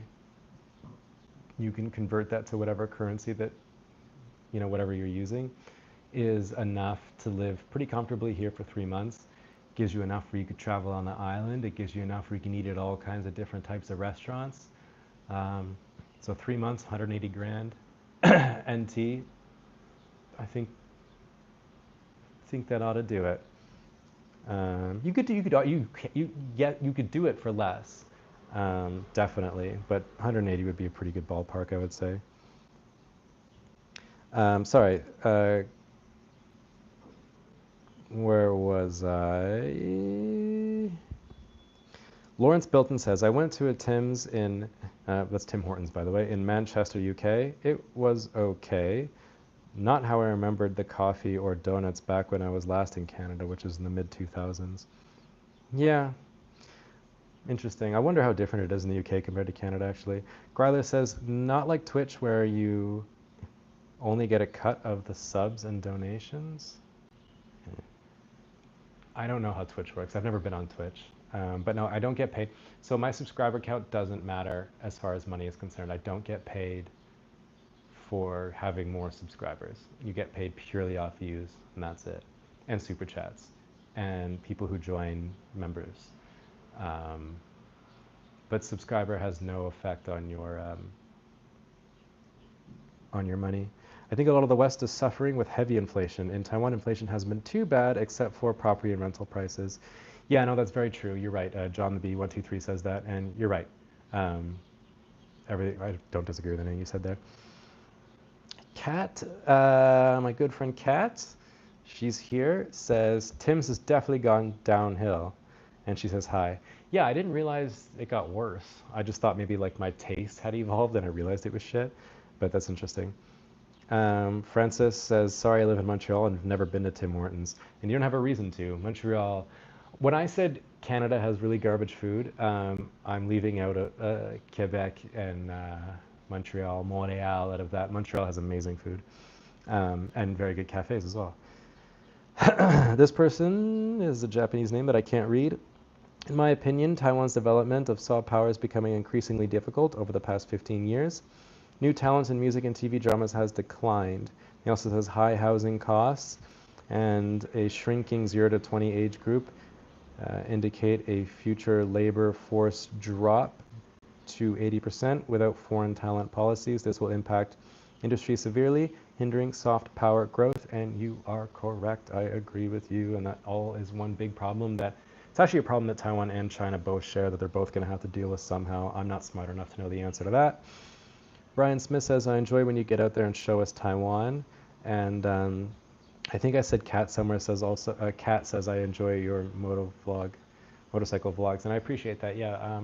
I have a video coming out next week. I have a video coming out tomorrow, which is really cool. I was like a Taiwanese taxi driver and I asked Taiwanese people questions and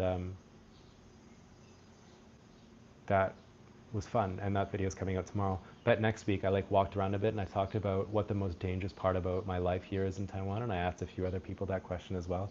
And so look forward to that. With the moto vlogs, I really like them. My only issue is like I don't. A lot of people tell me that they like it, but I don't know if enough people do where it would like make it the main part of my channel, but I should get out and do it. It's so much easier for me to do the 360 view where I put the 360 camera on my handlebars and it's looking back at me, and then I wear this microphone. Is this thing still on? When the hell did this turn off? Oh no, it is on. Sorry, light's on the other side. Yeah, I use this microphone and it tends to pick up my voice really well. But I think it's more interesting for the viewer to have the chin mount where you're looking at what I'm looking and it's a point of view, but it's a lot more difficult to get the audio from that perspective because I need to run a microphone into my helmet to my phone and the phone jack isn't working. Problems I have to solve. Do you and Lau86 still stay in contact? Asked Canfish8. Yeah, we talk every week, and he's doing well, and he's making a lot more money than I am. This is just my first few steps into this journey of being a YouTuber full time, and I hope I'm as successful as he is. But yeah, we talk every week, and he's doing well. Francais says Taiwanese culture. Oh, sorry. Taiwanese has calculated the spending of food. Eat out every day is cheaper than cooking by yourself. Every Taiwanese knows it, so don't worry about kitchen. Yep, and that's true. No kitchen, no worries. Yep. Vincent says, really? I am start thinking you are an outsider of Taiwan. Vincent, I don't know what you are referring to.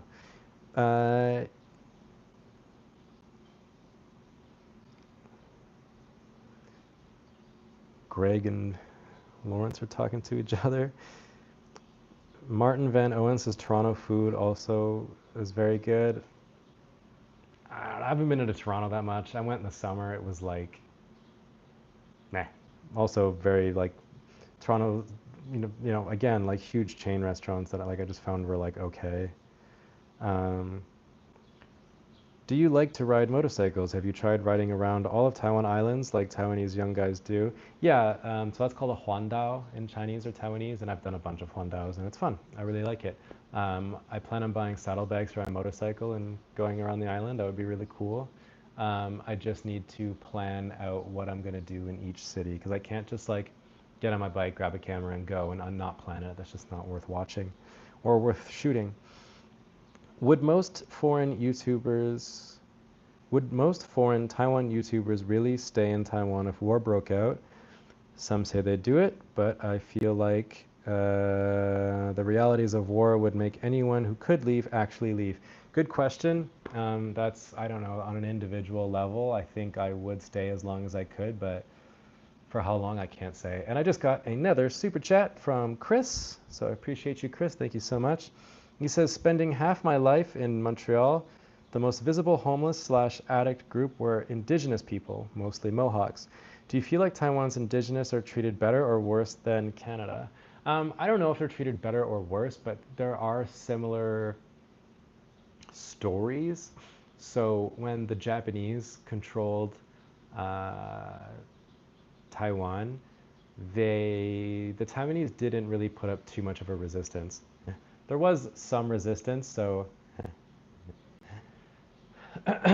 sorry, my throat is so dry now. If you've ever been to Fengjia Night Market here in Taichung, Fengjia is named after a general, a Taiwanese general who tried to put up a resistance against the Japanese, but there wasn't a huge resistance. The population that did resist the Japanese were the Aboriginals, and a way to keep them in line, so to speak, was to pump them full of booze and betel nut and keep them on like these reservations. And so for a long time, that's how the Aboriginals here were treated. And they're still kind of looked at like with a lot of stereotypes. So like a lot of Aboriginal people are PE teachers, or they're into sports. So if you look at like Taiwan and the Olympics, a lot of those Taiwanese people that you see are actually Aboriginals. Um, I don't know if were they treated better or worse. I mean, it depends on by whom, you know. Like, I know that Indigenous affairs in Canada has become a huge thing lately. So that's such a goddamn can of worms I can't really open because I just don't know enough about it and I don't want to say something and then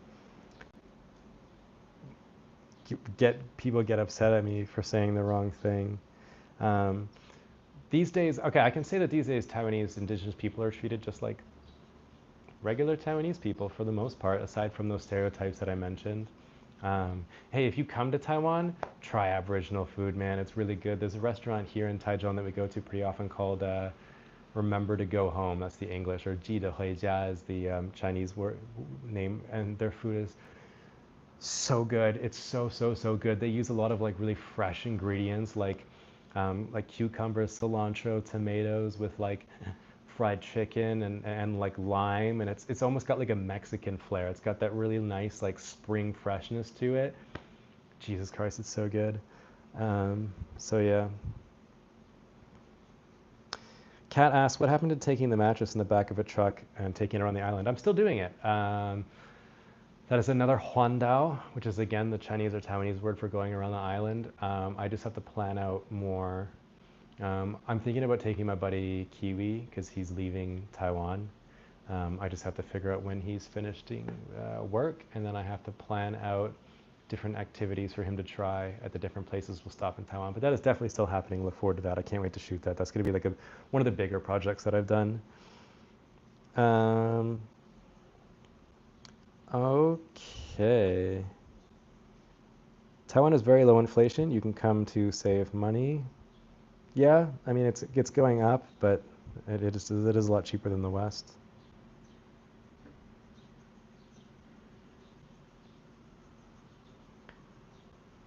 Sorry guys, this is like long silent. I'm just trying to get back into this chat. Remember to go home is something native Hawaiians like to say too. That's interesting. I wonder why. Okay, so here's a better reply to that indigenous question that Chris had, or I think it's a better, I haven't actually read it yet, but he's replying. It says, GGLI. There's no comparison. Taiwanese social programs are so strong. It's amazing how few homeless people there are for a similar sized population compared to Canada. So I think Canada's population is what, 37, 38 million now? Maybe around there. Taiwan's population is like 23 million. So there's like 10 million more people in Canada. But what you say is true. You will not see very many homeless people in Taiwan. Why that is, I don't know if it's because of the social programs like this person is claiming. Maybe it is. You'll see more homeless people around like the train station in Taipei, but the rest of Taiwan, you typically don't really see that many. You will see, of course, you'll see some. A lot of the homeless people here have mental health issues. The sad reality is that a lot of them are abandoned by their families because of their mental health, and so they end up homeless.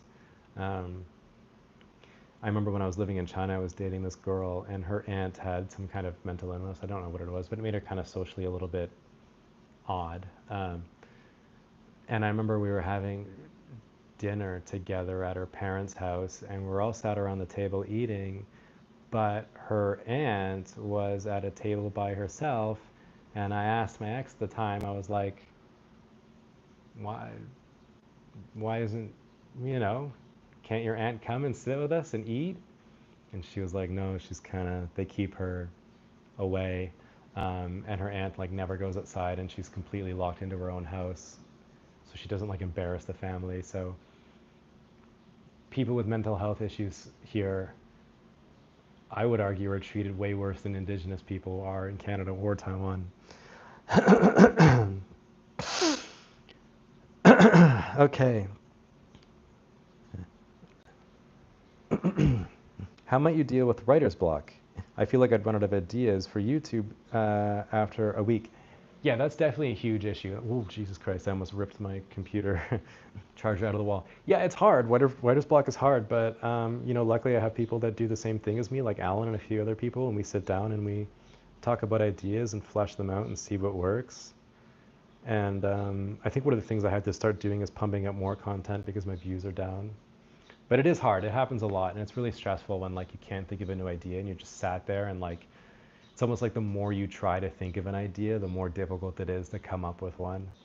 So it's hard, but talking to people, going for a walk is really helpful. Just clearing your brain, just kind of shaking the cobwebs out, doing something different. You know, sometimes I'll just be in the shower and I'll think of something and write it down.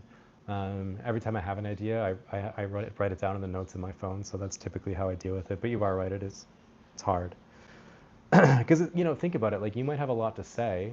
I'm going for an hour and 15 minutes, you know, and I'm just reading people's comments and replying, so it's easy for me. But think about it, you have to have something of note to say every single week, and that's just not as easy. It's not as easy as people I think it is. Chris says, yeah, living in Taipei, basically the only time I see homeless is walking around Taipei's main station. Yeah, that's true. Lawrence says, David, correct me if I'm wrong, but I believe there is evidence to suggest that Aboriginal Taiwanese people are somewhat related to the Aboriginal Hawaiians thanks to a long history of migration. I don't know if, I know it's like Polynesians or something they're related to. I don't know if it's Hawaiians. You could be right, but there's like, you know, those kind of tribal people from southeastern Taiwan. They're related somehow, but like a long, long time ago anyway. Vincent Yu says they're not abandoned, they chose it. Yeah, I mean, that's another argument a lot of people make about the homeless people in Canada too, is that these people chose to be homeless, but that's a messy argument to make. Pretty sure the homeless people got worse in Taipei recently. The number around the main station has exploded. Oh, that's interesting. I don't live in Taipei, so I haven't noticed. Taiwan is considered the cradle land of Austronesian people who spread across the Pacific from Taiwan to Maori and New Zealand. Skidla says, Dion, did you just gift me a membership status? And Skidla, I believe he did. If it wasn't him, it was, oh God, whoever else gifted memberships. I don't remember. Sorry, it was so far back in this live stream. Prazi, we all love you. That's why we're here. I personally think that you're a fantastic YouTuber. We understand it competes with your day job. So I appreciate that. I really appreciate that. I don't have a day job anymore, so it doesn't compete with anything. My whole job is around content creation. Lately, I've hired a friend of mine to produce videos for me. What that means is I have her think of titles and thumbnails first, and then I go out and shoot the video, and we plan ahead. To give you an idea, tomorrow I'm planning on, so Dragon Boat Festival is right around the corner, it's next week, and so a video I want out by Monday. So I have a video coming out tomorrow, Friday, and then I want another video out by Monday where I'm gonna try different kinds of zongzi. Zongzi is the triangle rice they eat for Dragon Boat Festival. So I'm gonna have my producer find maybe like a breakfast, lunch, dinner, and dessert zongzi that I can try, and that'll be my video, and I think that'll be pretty cool. So that's all part of my plan to like grow this channel. It's just to like think more about my content and put out more, because like I can do more with my time. Come to Vancouver, there are more homeless here than all of Taiwan. Yeah, I don't doubt it. Vancouver's so bloody expensive. There's probably millionaire homeless people in Vancouver. What do you think of the Contempt of Parliament Act in Taiwan? Yeah, we talked about that earlier in the stream. So if you want to know more, you can go back and watch that. I don't remember. I don't have a timestamp for it, though, unfortunately, because this is live. Skidla says, as far as I know, the Taiwanese natives are related to the Hawaiian natives. My Taiwanese friend studies this topic, and I've heard this from her. Interesting. Have you ever thought of creating a second channel that has nothing to do with Taiwan, like just choosing to make videos on a completely different topic and balancing two channels? I thought about it, but like, oh God, I mean, building a channel past 100,000 subscribers was hard enough. I really don't know if I could do it twice. It'd be kind of fun. It'd be kind of interesting. You know, especially if I didn't have to do subtitles. God, that would be fun. I've thought about it. I might. That'd be a good idea. I just have to think of like what I would do. Have you tried karaoke in Taiwan? Yeah, I've been here 6 years. Of course, I've tried karaoke in Taiwan. I hate it. I made a whole video called 12 Things I Hate About Taiwan. It's not as negative as you might think, but it's like probably the video I'm most proud of, and one of them was KTV. So give it a watch. Taiwan doesn't struggle that much with homelessness because the current strong family ties and strong family structure in Taiwan. It's going to get a lot worse very fast due to the low birth rate. And yeah, I think that's interesting. I think it's a good point too. Taiwan does have a lot stronger, you know, family ties than say the West does, and so people aren't really left on their own as often. But good point. Dion says, Prizes, so is it who you were thinking of as a producer? Is it who you were thinking? It is, yeah. Most people that start a second channel tend to see a decline in their main channel. Yeah, I mean, that's definitely a worry. Like, you know, you start a second channel and then you stop paying attention to your main channel so much. So, like, I don't want to do that at all. Yeah. Oh, but I guess the point is like you start pulling viewers from your main channel to your second channel. But I think if I did start a second channel, it would be a different audience. Like it wouldn't be a Taiwanese audience. My, excuse me, my audience now is Taiwanese because I have Chinese subtitles in my videos. But if I had a second channel, I would just have no subtitles and like try to attract more of a Western audience, aka you guys watching right now. Anyways, I have been talking nonstop for 2 hours without a break. I think I'm gonna have to call it here. I really appreciate you guys for watching and being here and supporting me, especially all of you who did members like Dion and fuck me, I feel so bad for forgetting whoever. Can I go back? Dion gifted 5. Greg gifted 5 members. I really appreciate that. It helps so much.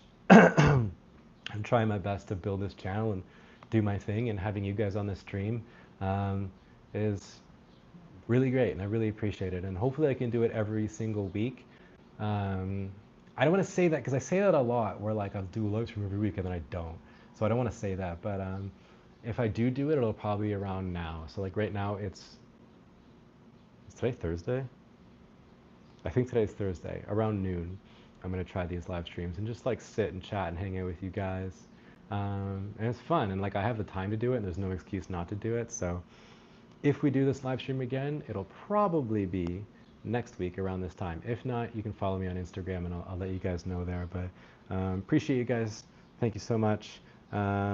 Stay tuned for tomorrow, 6 o'clock. That's probably what my agent was calling me about earlier. I have a video where I drove a bunch of Taiwanese people around, and I set up my camera in the car, and I asked them different questions, and it's really fun and really, I like the video. So that'll be out tomorrow at 6 my time. Monday, I hope to have that Dragon Boat Festival video out, so stay tuned for that. Next Thursday, we'll do another live stream. On Friday, I have a video about the most dangerous parts of living in Taiwan, so check that out. So all week, I'll be having new content for you guys. So yeah, thank you guys so much. Cheers. The weekend's right around the corner. Stay safe. And I'll see you guys tomorrow on my channel for my video. Stay positive, keep your stick in the ice. I'll catch you guys on the next one.